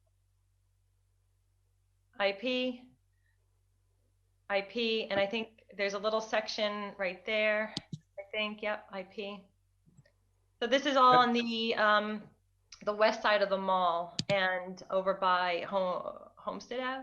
Can we just get the addresses on those, please? Okay, we will request those for the next time we talk about this. So there's only 3 IP locations in the city? It looks like there's 5 altogether. There's a very big one, and then there's 2 that are touching that look like they're connected, but then there's 2 that are smaller. Okay, thank you. Councilor Hernandez. Thank you, Madam Chair. And through the chair, I would like to present a question to Mr. Aaron Vega. Can you explain a little bit more? I'm interested in learning about what is it that is preventing us as a city what is it that we need to do as this governmental body to be able to open up so we can have these businesses of delivering in our city? And if I'm not mistaken, that you say that the delivery is not retail, but only for the manufacturing part of it. Can you please explain? No, so quite simply, Councilor Hernandez, good to see you. Yes. It's our perspective as far as, so kind of the flip of Councilor Bacon's question, all you really need to do as far as to allow it would be to put that word delivery in RMREs, recreational marijuana retail establishments, and the different things that they do. There are 2 different licenses for delivery. One is a courier license. This license will not occupy a big space. This license is someone would be rent out an office. Courier licenses are, again, regulated by the CCC. It's basically your Grubhub, if you will, for cannabis. You order something from INSA and you call Aaron Vega's delivery service, and I go to INSA, pick up your delivery, bring it back to you. You hopefully give me a tip. Also, people should know that are listening, we plan on, at this point, a 0.05% impact fee on couriers and 0 if they're a social equity candidate. Second license is a delivery operator. This license would go through the full site plan review light, get the special permits, etc. A delivery operator would be basically what was sort of called the warehouse version before.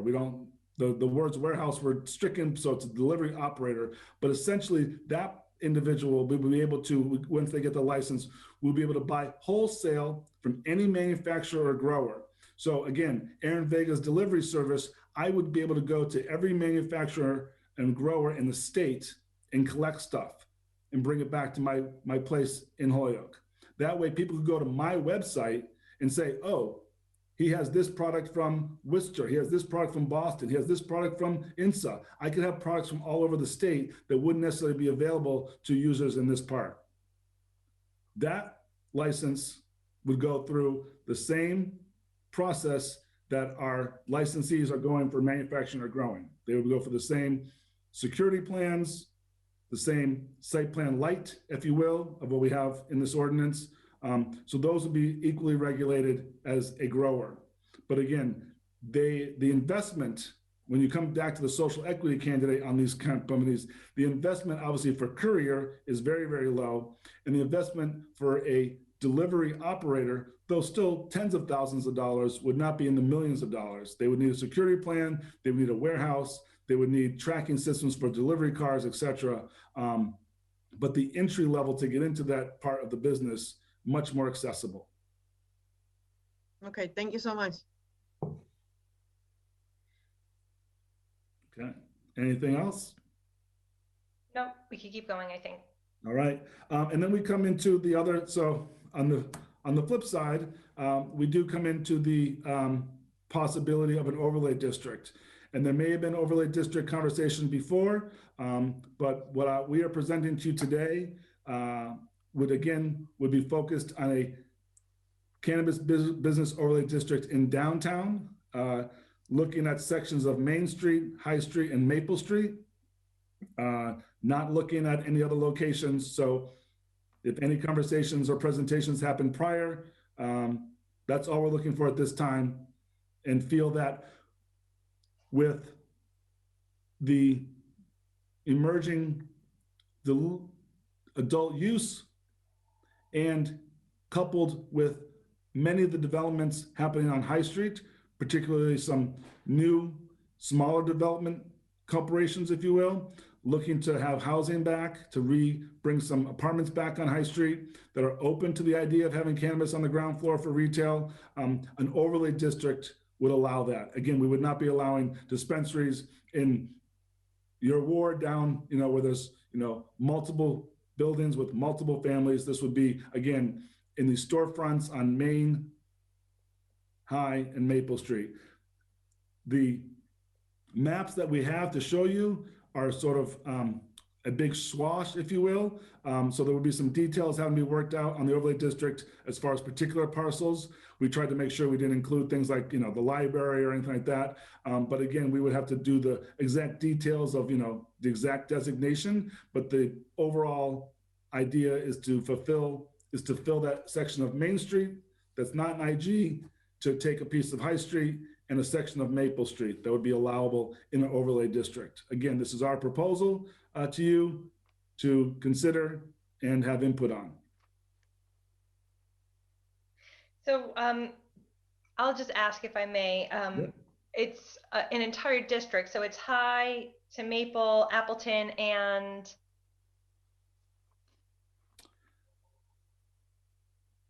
or is it just the streets themselves? Is it just it's sort of different of where they start. So yes. I got you. It's sort of different of where they all end at Lyman Street, but where they start is staggered, if you will. Okay. Right.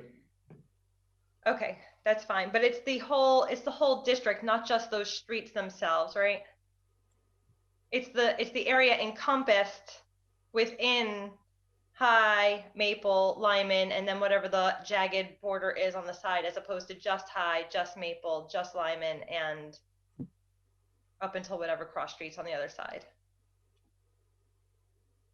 Well, that's okay. So are you saying, for instance, Cabot Street in between the High and Maple would be I think we're focused on the main three thoroughfares. So just those streets as opposed to a region or district within the borders of those streets. That's Yeah, we get a little bit nervous about the region because there's a lot of carve outs we have to do, which is why we sort of had some of the, why things started Sargent Street as opposed to starting all the way down.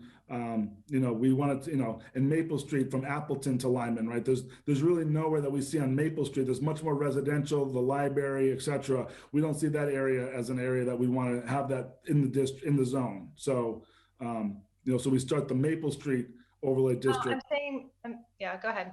I was just gonna say we start that. That's why we start that at Appleton Street.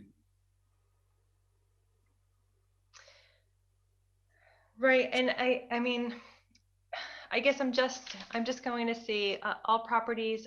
Thank you, Sharon. I think you're going for the map again. And which one?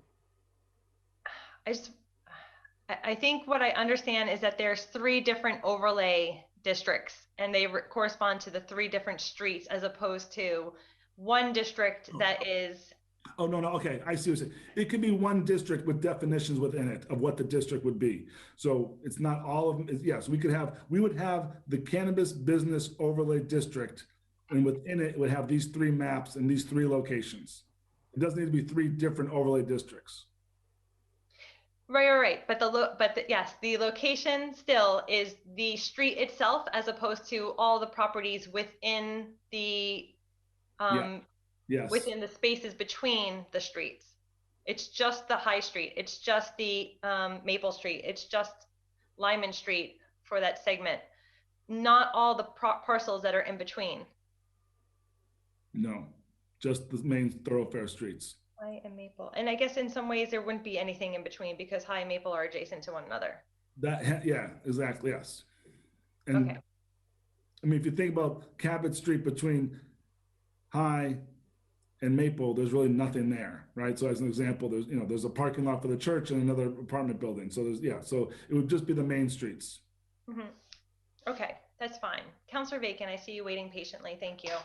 So call me map impaired, but does this include the city hall? we would not include city hall. Good question. And that's why we're saying we have to designate definitely the specific areas within the. But no, I meant just within it. Is it within it or is it outside of it? We would be in it. It would. Okay. Thank you. Any other questions before we move on? Could be some new revenue. Just kidding. A tax cut. Just saying. Very good. Okay, keep going. Okay. So zone change, so we're on the agenda. There was a proposal for a special permit in the downtown residential zone, which I think through previous conversations was something that we didn't want to consider any longer. And the overlay zone is something that replaced the same sort of sentiment, but not in the same, so the same sentiment, but in a more limited fashion. Correct. Okay, so that would relate to item number 9, although it's migrated significantly from where we started with a downtown residential zone. Right. Yeah, we want. I think that in the special permit, the city council will still have the special permit ability within the overlay district as well as you do now. Mm-hmm. Right. This order was to allow marijuana industry activities by special permit in the downtown residential zone. And I think through previous conversations, we heard a number of reasons why that would not be desirable overall. However, it seems that these 2 strips of, these 2 main thoroughfares, if you will, in the downtown area could provide an overlay zone to allow for additional marijuana activities, but without degrading the residential quality of the downtown district. Absolutely, yes. Again, I think that we worry about just saying in the downtown residential, as we just talked about previously, when you do zone changes, there's a lot more effects, some of them negative, and you can't foresee the future. An overlay district, we would have much more control over, and we can weed out the properties that would not be allowed in those districts, like a city hall. Right, great. Okay, thanks so much for that. Operational requirements. Operational requirements. The main change on this was to change the times of operation for the public facing operations, hence the dispensaries. And I'm seeing 2 different times. I believe it's no may not occur between 11 p.m. and 8 a.m. So just adding a few hours on the top end of it. And again, public facing, you know, again, it's kind of one of those strange words perhaps, but it's public facing is the one that the public is allowed into, right? You know, a manufacturing facility may be facing the public way, but the public is not invited in, they're not allowed in. So public facing being those places that the public can come into. This would also obviously include testing facilities, because testing facilities are able to test home grow. Individuals can bring their own product to a testing facility. So we would not want to have them operating too late in the night. Do we have anything that actually says that non-public facing operations would be allowed to operate 24 hours? Oh, for the I believe we did. I'm looking for the manufacturing to be allowed.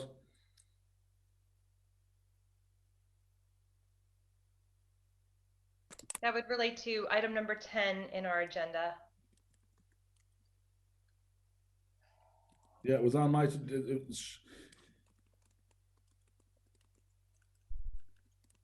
Yeah, we can define it, I guess, in ABCD. I guess it's also one of those sort of like, if it's not said, it's other. So the only regulation of time we're putting on is the public facing RMREs. So if you're not, by default, you wouldn't have that regulation. But if we need to define it clearly, we can define it more clearly in a D, so that we'd want to have MMEs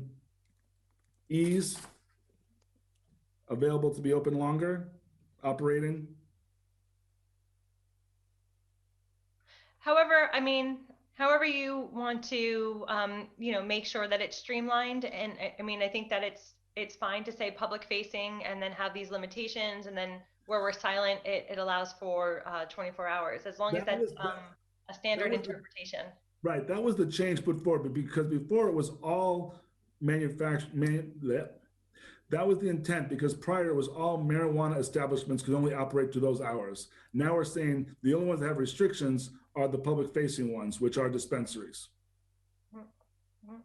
Councilor Bacon, I see you want to comment here. Thank you. I just think we should be clear that where we're changing our current ordinance, we should be clear that we're changing it from something to something else, not just making it disappear.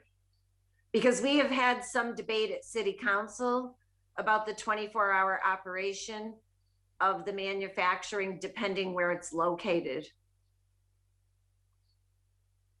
Okay. Great. So to Councilor Bacon's point, it may make sense to say can operate up to a 24-hour basis, but it may be a condition of the City Council that we limit it in some way, depending on like where, and that's the point that Councilor Bacon's making. So depending on where it's happening, it may become a condition, but it may operate up to a 24-hour basis otherwise. Okay. So a D section under 710 under operational requirements, clearly spelling out that MMEs, the manufacturers, could have 24-hour operation depending on location or depending on language that you will add on that regulation. Okay. We'll put it in there. Okay. Thank you. And then really the last. The last big one goes back down to location, and that's where we put in the clarification of the buffer zone of 200 feet. So this is the cannabis control revisited this regulation in February and required that it be entrance to entrance measurements and provisions for impassable barriers. So an impassable barrier means for the purpose of determining the buffer zone, meaning if I could see a school, but I have to walk around the canal or I have to walk around, but there's not a direct 200 feet walking. It's not by the crow flies. It's not by something jumping over other things. I can send you a nice 10-page document if you want to review all the backstory of that. So I can send that along, but it's just clarifying door to door as one would walk 200 feet. So not by plot lines, not by, so distinguishing what the 200 feet is and how it's measured. Is that based on the address of the door? Yes. Okay. Yes. And this is coming directly from the CCC in terms of a guidance that they have set forth? Yep, and it's chapter, it's 935 CMR, it's in there, but yep. And they define impassable barriers as well. And so anyone who's following along, this refers to item number 7 in our agenda. And again, the notice of a facility coming within 500 feet of a school will be notified, but they could not even begin to look at that location if they're within 200 feet. Mm-hmm. Okay. Can I ask a question? Councilor Bacon. Thank you. So I don't want to read all the verbiage about all the descriptions, but as a practical matter, the reason that we wanted the bigger buffers was to reduce access, right? Like we do with other kinds of activities. So as a practical matter for children in the area relative to these activities, I hear you on the impassable and the 200 feet, but could you give me an example, or maybe Terry could, of what the difference would be from a 500-foot buffer to the 200-foot buffer? Because it feels like you're reducing it significantly and making it kind of a next door neighbor to the other place rather than keeping it as a more distant neighbor.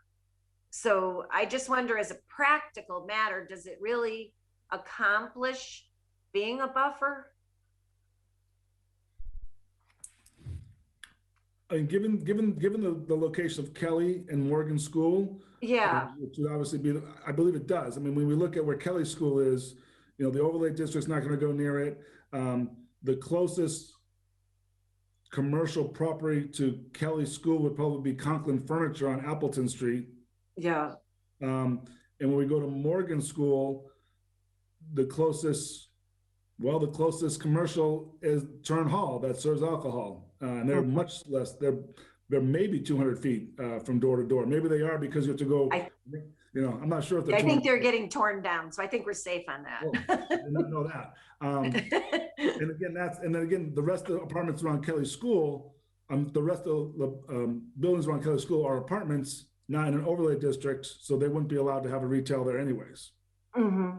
So you don't, from a practical matter, you don't see a big difference between how the ordinance is currently written and if we modified this buffer language?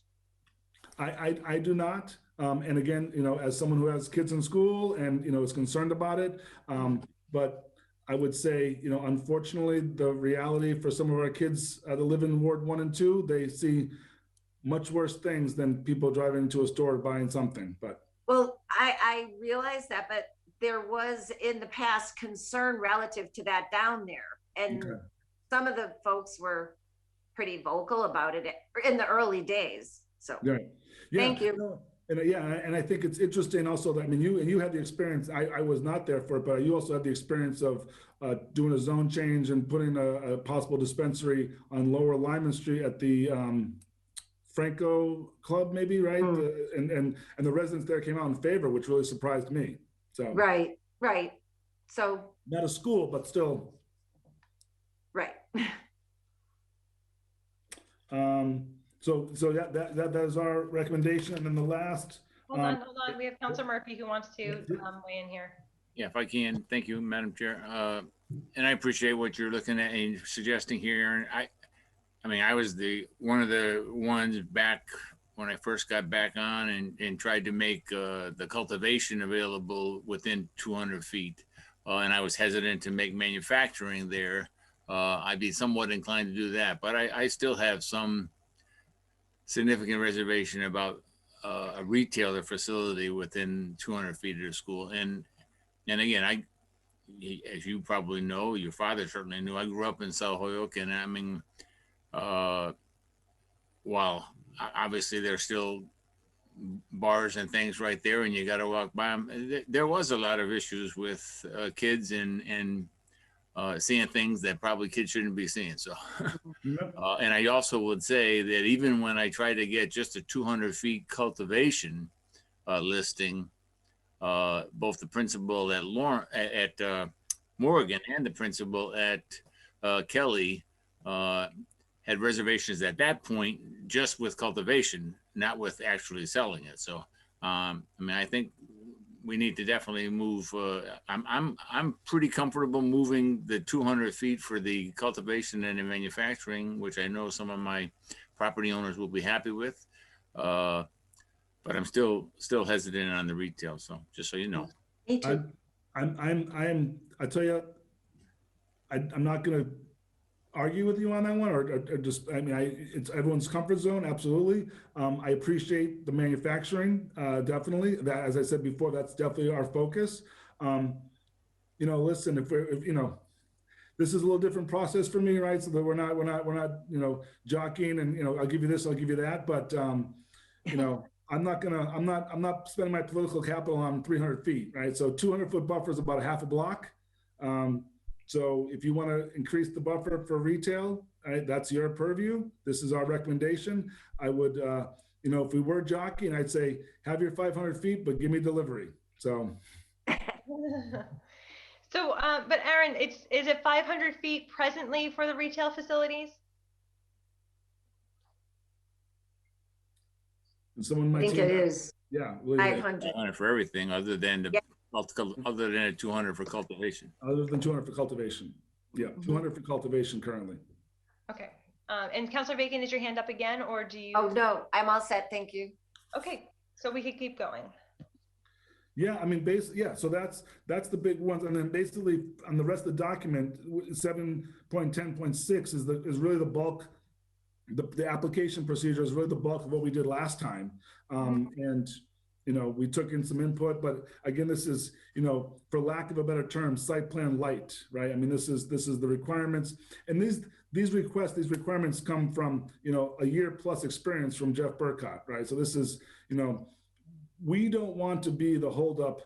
We want to be business sensible, right? We're trying to work with businesses to get things done. You guys have been great on the special permits. We've been good on the host community agreements. We want, you know, there's nothing worse than getting locked up in site plan, right? And in review and our site review, right?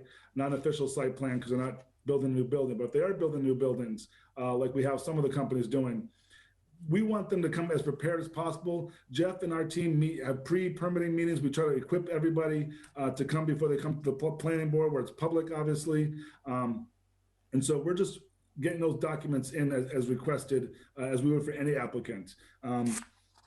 You'll notice if you are looking through the document, there's a couple of questions. I just want to point out that just in case this document goes public or anything like that, we are not interested in charging an additional fee for reviews or anything like that.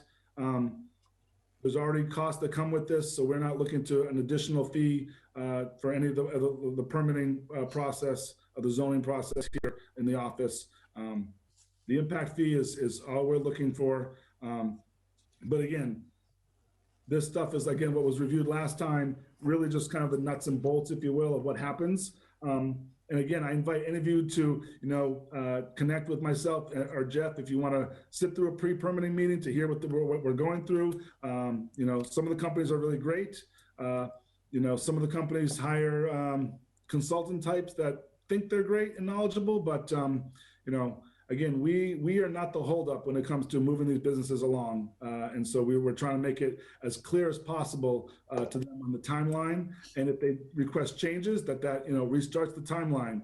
We can't be accepting plans, hours before they're coming before the planning board, right? We need plans ahead of time. They need to be reviewed. Questions need to be asked. And again, all that stuff happens before we go in front of the board, before it goes public.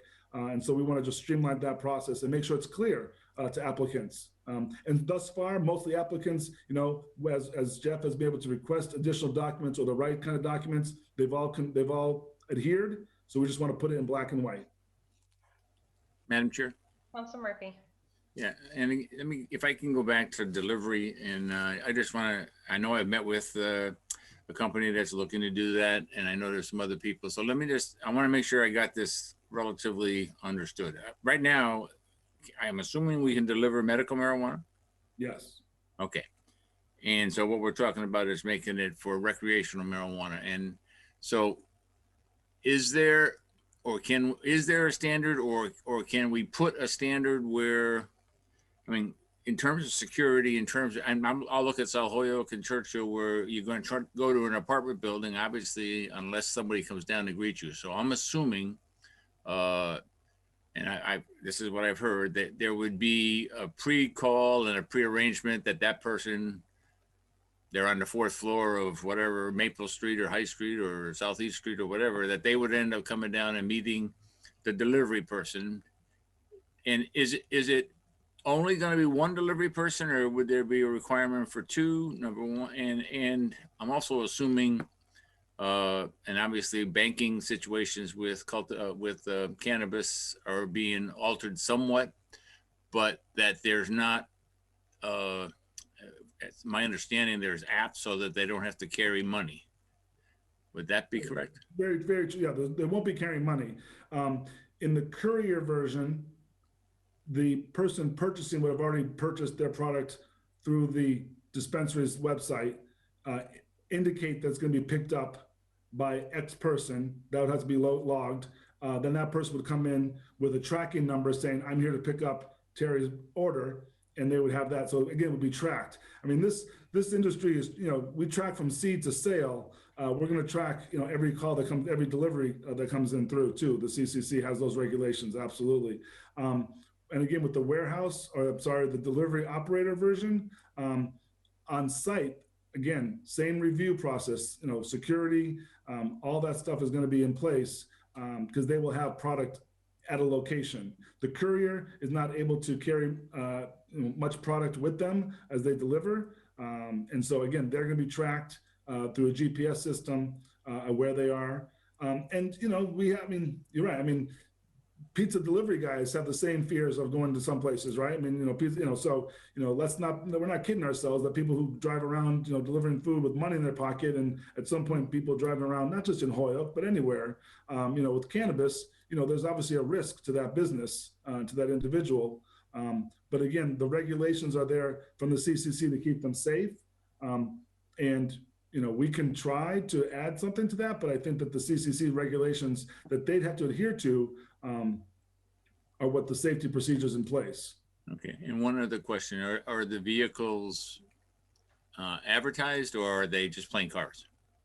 Plain cars is my understanding. We don't want advertising. That's what I thought. Okay, thank you. Yep.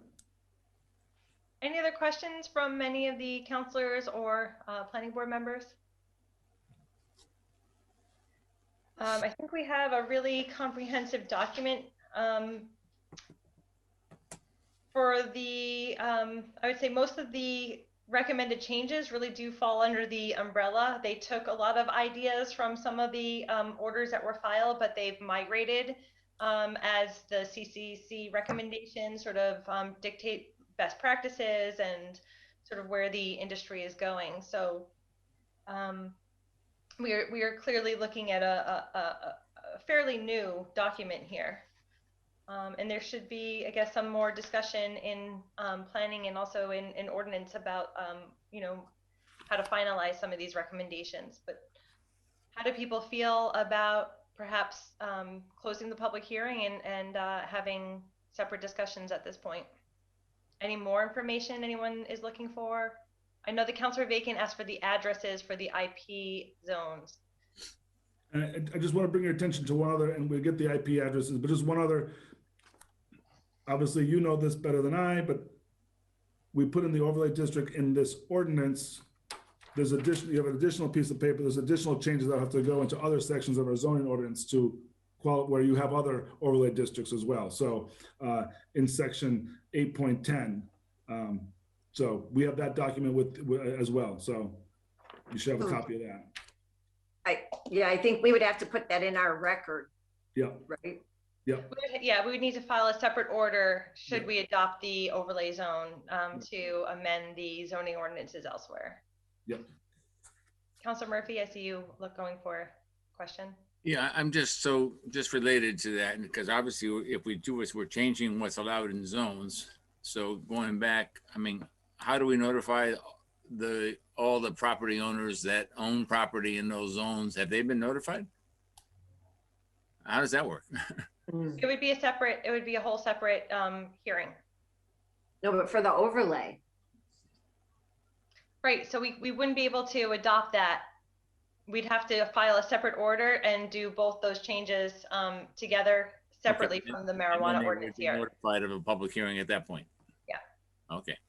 Right, so we can entertain the change, and the planning board has heard the conversation about it. They could make a recommendation to some extent, but really we're going to have to revisit it as a separate issue because of the notification requirements.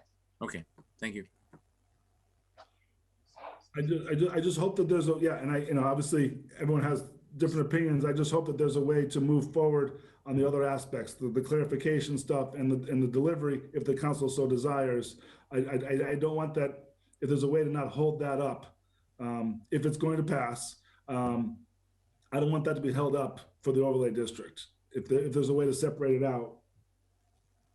And I look to. I mean, I would imagine that if we want to further entertain the overlay district, that we wouldn't hold up moving forward on the rest of the ordinance, that we would section that part off, file new orders, and have a more targeted discussion about the overlay district alongside of those other changes to the other zones. Thank you. Councilor Lisi, I just wanted to point out the public hearing notice in the paper, if I'm not mistaken, kind of covered any associated changes that might come out of revisions to section 10. Zoning ordinance section 710 marijuana facilities be reviewed and amended, including any amendments to definitions, zoning requirements, and changes to the permitted process. So I'm not sure if that will encompass any text changes for the overlay district. That's a zone require. I mean, I think it's just the same thing again. Like, we could do the text change regarding the zone changes and requirements for the marijuana ordinance, but we wouldn't be able to make the corresponding changes to the zoned parcels in the other areas. So that's what we need the separate hearing for, because then that, as Councilor Murphy noted, would require a butter notification. Here, we're not talking about any particular parcels. It's the text changes alone. Okay, so planning board members, where are you at? Just ask the counselor, is there anyone from the public that wants to, this is a public hearing. Right, I'm so sorry about that. So are there members of the public present who would like to speak in favor or against any of the proposed changes that we heard this evening?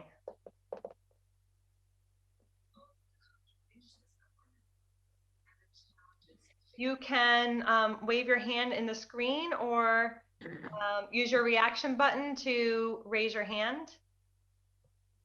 I see a thumbs up from Damaris. I'm not sure if Damaris wants to comment or if that was just a thumbs up. Yes, I would like to comment, Rebecca. Great. Your name, your address for the record, Damaris Aponte. Damaris Aponte. I live at 16 Mayor Drive. Go ahead, Damaris. Thank you. Okay, so I'm one of the people applying for the equity delivery license, and I would like everybody to know it. I'm a long resident of Holyoke. I came from the flats of Holyoke. Now I own my own house by the Holyoke Mall. I would love to open a delivery business here because this is the city I live in. Many of you guys know me that I like Holyoke. I care about Holyoke. So I would like to give back to my city, especially with taxes. And I'm trying to get back to my communities, Ward 1, Ward 2, especially. I'm an equity. I got in it because I live in a disproportionate city, which is Holyoke. Holyoke's been good to me. It hasn't been a really disproportionate city to me besides losing my brother. My brother was murdered in the streets of Holyoke because of drugs. So I do have, I lost a sibling to that here in Holyoke. But besides that, Holyoke's been really good to me. I decided to buy a home here in Holyoke and I want to open my business here in Holyoke. So I just want to let you guys know that it's me, Damaris Aponte, and I'm ready. I already have a location. I have a lot of support from the community. If anybody follows me on Facebook, I had an article come out. I have attended the hydroponics courses here in Holyoke. I was one of the first ones to attend the cannabis culinary courses at HCC. I am part of a lot of nonprofits and I'm always part of the community. So I want you guys to know delivery, it's a lot safer than retail. It'll be a lot less traffic for you guys in the city of Holyoke. A lot less people on feet, so we don't have to worry about security. Like I saw some people were concerned about it. It's big. We will be secured. Our vehicles together will have like 6 cameras all together inside that vehicle. We will have cameras inside the vehicles. We will have cameras on ourselves. We will have cameras facing the streets. We would have people's IDs already placed into our website, so we know who we're gonna go see for products. We know so much. The CCC, the regulations are so strict and even more stricter than what it is for your cultivation, your manufacturing, any other retail that you have here in Holyoke. So just want to let you guys, we have the same permit. We got to have security in our warehouse. It's like so much security. So yeah, so that's where delivery is at. So for a lot of concerns, yes, it's going to be less traffic, less. No one has to go to our facility. We deliver to everybody. We'll have great products, and it's equity. Equity is us, minorities, or people who live in disproportionate cities that are impacted by the drug of wars. I live in Holyoke. I've been impacted. I would like to get a delivery license. A lot of licenses have been given to others that come from other states and other cities and other places that do not live in Holyoke or do not do for the city of Holyoke like I do. So I would love to get my ACA, and that's what I'm waiting for. So I'm waiting for this meeting for you guys to approve delivery for I could go ahead and apply for my delivery license. And I'm hoping that you guys would go ahead and approve that delivery because it's for equity. It's for me, and that's who we are. We live in Holyoke, and this is where I chose to stay, buy a house, and pay taxes still. So I would like for you guys to approve the delivery license because it's for me, and I really appreciate it.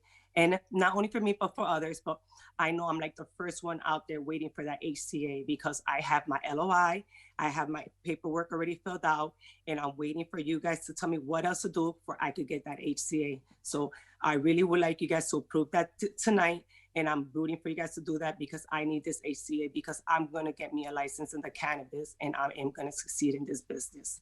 Thank you guys. Thank you. So I saw a few other hands go up. It looks like Janice Israel. Hello, yes, thank you, Janice Israel. Your address for the record, please, Janice. Okay, I live at 15 Walnut Street in Stoughton, Mass. So I'm not from Holyoke, but I just am in support of the delivery license in Holyoke. I'm in support of Damaris. I'm in the social equity candidate as well as Damaris, and she has worked very hard on her plan. She has an excellent plan together. She, has really put in a lot of work towards this, and I think the city of Holyoke would definitely benefit from her program and from, accepting delivery. So I just am in support of Damaris and in support of delivery. Thank you for that. Marvin Cable.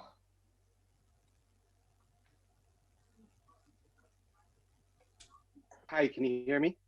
We can. Your address for the record, please, Marvin. Great. So I live in Northampton, Massachusetts. I'm an attorney, and I represent a potential marijuana delivery operator. I'm also a lecturer of law at, it's 38 Willow Street, Florence, Mass. Sorry about that. I'm a lecturer at UMass. I'm also a part of the National Organization for Reform of Marijuana Lawyers, and have been so for almost a decade. So I've been a part of this movement for legalization for a long time. I can tell you, as somebody who's highly involved with the laws, with legalization, that this is one of the only programs, marijuana delivery operator, that allows for social equity. I've been highly involved here in Massachusetts, and really it's failed. And this would be the first opportunity, and for Holyoke not to do this would really be sad, because the big boys will win. This is really one of the chances for social equity to get in. And I just say from a legal perspective, from somebody who's a legal nerd who follows this stuff, and I won't take up any more of your time. Thanks for listening. Thank you for that. I see Helen Gomez, and I think it's Arnold. Hi there. We can hear you. Go ahead, Helen. I can't see your full name, and I forget it. I'm sorry. This is Helen Gomez, and oh, that's okay. I'm at 202 Pine Street in Holyoke. My family and I moved here a couple of years ago to build a business in the cannabis industry. We are licensed, provisionally licensed for cultivation, manufacturing, and retail. And really super excited to be here. So grateful to be a part of this incredible community. I just want to voice my support for Damaris, who has become a good friend. She has welcomed me with open arms, introduced me to a ton of people in Holyoke, and has just been so incredible. And I would urge the planning board to vote on the delivery license. I think you know, it's an incredible opportunity, and for a city that has been, you know, so has been highlighted by the Cannabis Control Commission as a real pioneer in the industry for business and equity. I think it just makes complete sense to open this license up for you know, our own Holyokers, and Damaris would create jobs and do all sorts of wonderful things for the city. Thank you. Thank you, Helen. Elizabeth Coretti, your address for the record when you begin speaking. Hi, Elizabeth Coretti Ramirez. I'm at 205 Bemis Road. And I do not know Damaris, but I fully support her business plan. And I would love to see more, I'm making assumptions here, but Latinx people, if you don't identify that way, Damaris, let me know, getting money out of the cannabis industry. I think people making profit should be in line with the number of people of color that we have in Holyoke. And I also think it's a great service for public safety because it's going to be taking people off the roads and driving high. So I think it's good for everyone in Holyoke, and I think it's excellent for equity as well. Thank you. Thank you. JR, your name and address for the record.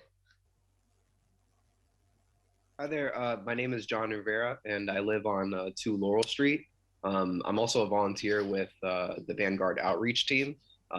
And so I'm in support of, or for the delivery license alongside of Damaris and Janice, because of many factors and many reasons, but to keep it short and broad, it would increase equity and access to such goods. And not only that, but it would drive down harm reduction and crimes. As we all know, the opioid crisis has taken its toll on our community, and those who have been made victims of such crisis would benefit from these amendments and accommodations.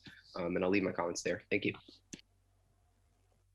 Thank you. Is there anyone else who wishes to speak this evening?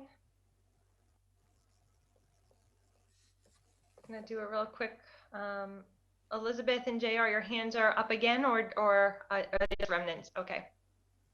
So I think we've satisfied the public hearing requirement. I think the council wants to keep the hearing open unless planning is able to furnish us with those addresses in the IP district this evening. Okay, so we'll likely continue ours to receive that information. We'll get that to you ASAP. Okay, we still need to continue it if we're not receiving it this evening. So Could I ask a question? Councilor Murphy? Yeah, and Aaron, this is probably to you, but so if we are in a position where we okay the delivery, then does the person applying to do the delivery still come through for a special permit? So they would still come before us. Absolutely. Go over their plan. We Absolutely. go to the planning board, they go over their plan. And basically, and the delivery, correct me if I'm wrong here, the delivery in, if it's a Holyoke license, is the delivery just in Holyoke or can they go elsewhere? Elsewhere. Okay. Adult use delivery can go elsewhere, which is why, you know, we can't create laws to stop delivery from another licensed facility. So again, it would be an economic disadvantage, right? So if we didn't allow delivery in Holyoke, Damaris would go to Chicopee, as an example. There's other applicants as well, but Damaris would go to Chicopee, set up her shop in Chicopee, and still deliver to Holyoke. Okay. Damaris is not going to Chicopee. No. Damaris, I'm looking at you. But we are special permit, absolutely. Okay. Same. We're not changing any of that. Okay, so all of those things are basically the same. It's just that we would be in a position where we're authorizing the potential for someone to operate a delivery service. Right. Okay, thank you. Thank you. And that includes courier operations as well as the delivery operators.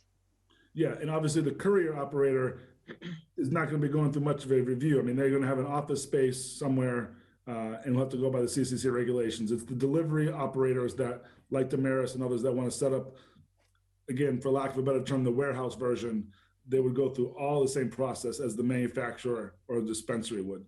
Mm-hmm. Mm-hmm.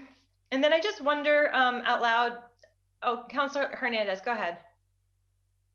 Yes, thank you, Madam Chair. I just wanted to ask a question. So tonight, the planning board, so there's not going to be any vote tonight because we're missing some information. Or how is it that this goes? So the planning board makes a recommendation and then the ordinance votes and then we send it to full city council, right? So tonight there will be no voting on this? What we have two options for our committee, Councilor Hernandez. We can either vote to continue the public hearing or we can vote to close the public hearing. And then once we actually get to that point where we close the public hearing, we would receive a recommendation from the planning board saying, you know, what changes they recommend and which ones they don't. And then that's when we would vote on it. So if we don't wrap things up tonight, it'll take at minimum 2 more meetings of the city council to receive the recommendation. I'm sorry, to close the public hearing, receive the recommendation, and then go through the ordinance and make the amendments and changes that we want to. Yeah, but the only thing that we're requesting now is what? Some addresses on a map? Is that what's holding up, or? So 2 things you're requesting, if I could, sorry, Madam Chair, if I could jump in. Sorry, go ahead. You're requesting the IP addresses, which are zones, so we'll figure out how to give you that. And we're gonna add in operation requirements, a clarification about MME's hours versus RMREs, so the public facing. That's the only thing they're getting from us at this point. To that point, like that's a text change amendment that could actually come through the planning board, or even if it wasn't there, we could have made it ourselves in our discussion. So it's really just addresses. Right. Councilor, do you want to weigh in on the framework for the overlay district is there. You're saying that'll be a separate situation to actually implement it, but the draft language can be in there, not implemented until officially put together. I would like to see if we could have voted on this or at least closed the public hearing. Councilor Bacon, do you want to weigh in on if we could, because it's not really a substantive to do. Are you trying to speak? I'm trying to recognize you. Yes, thank you.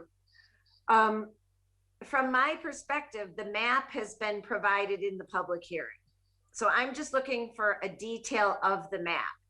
I don't think it requires the public hearing to remain open to get the addresses, as long as the addresses will just come over. Right. I think it's just a technicality, but I just would like the addresses, but the information has been put forth in the public. Right. So we could then, if everything feels, that we've satisfied all the requirements of the public hearing, we could close it this evening if somebody wants to make that motion. I'll make a motion, we close the public hearing. Second. Motion has been made and seconded that we close the public hearing. All in favor? Aye. Any opposed? So moved. I still would like the addresses though. Thank you. What's the wish of the planning board members?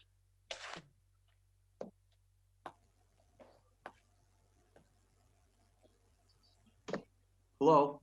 I'm sorry, Mr. Kelly, what did you just say? No, I'm asking the planning board members if they want to close the public hearing. Well, now that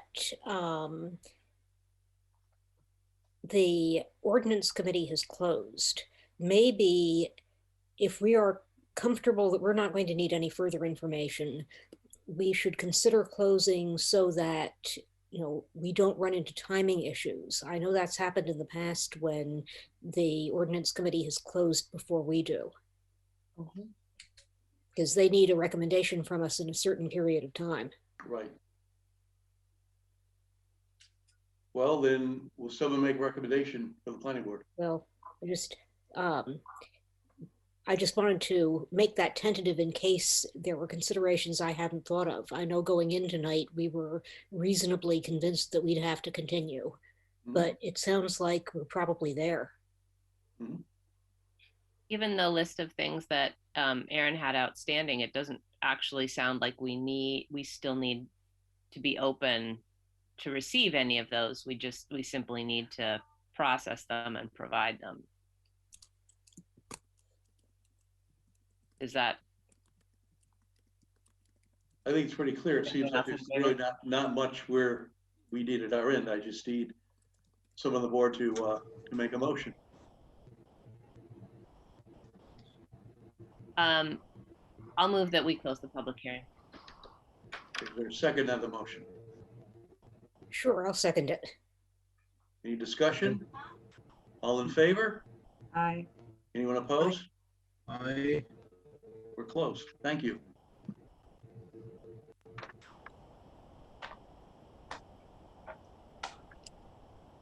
And I think Chairman Lisa, I think we're done for the evening, aren't we? Yes, you guys are Great. free.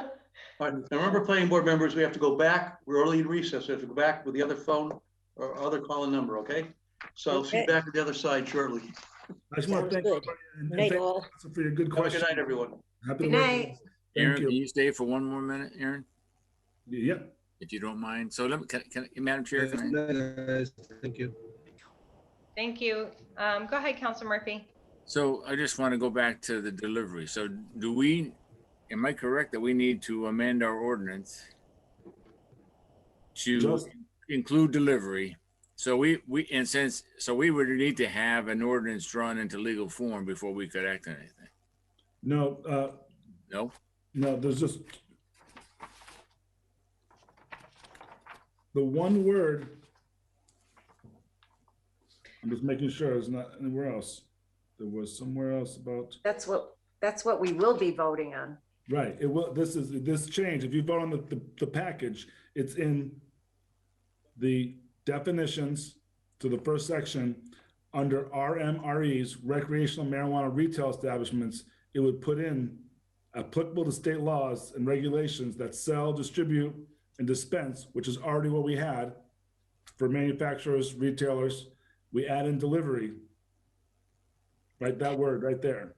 Right, but as a point of order, if the committee votes to make certain changes to the ordinance, we will have to get legal form back from legal. Yeah, that's Yeah, my. I mean, this is part of the process. This is the Right, but we will still have to go to legal, and it will have to come back to us in legal form from our legal department. Yeah, so we got a chance to review it, to make sure that. Yes. Yeah, that's my point. Is I just want to make sure we got the actual. Yes. Amendment in writing, so that we are in fact voting on something that's official, if you will. Nothing against your notes. No, absolutely. No. Well, actually, no. What's going to happen is we're going to get a recommendation from the planning board, and it's still just going to be a draft. And then we decide what we want in the draft, what we don't want in the draft, and then we send that off to legal, and they'll put it into legal form to present to the council. So it'll all be in draft form until we actually finalize the amendments that we want to include or get rid of. No, I'm just trying to make the point that we can't pass the ordinance because we don't have an ordinance to pass. I mean, I know people have asked if we could do it tonight, but we don't have it in front of us to do it. No. I just want to make that clear. Absolutely. Okay, thanks, Aaron, for coming in and going through that in a really neat and thorough way. And I hope for anyone who is interested in the way that those changes mapped upon the agenda, that was clear as well. Thank you. Thank you. Have a good night. Good You night. too. We have two last. Motion to take up items 14 and 15 as a package. Second. Motion has been made and seconded to suspend the necessary rules and take up items number 14 and 15 as a package. All in favor? Aye. Aye. Aye. Any opposed? So moved. We have items number 14, reading that a handicap sign be placed in front of 199 B Street for Pablo Gonzalez, as well as a handicap sign be placed in front of 77 Elm Street for Melissa Smith. I've been having trouble getting into my Drive folder today, so maybe Jeffrey would be able to help here.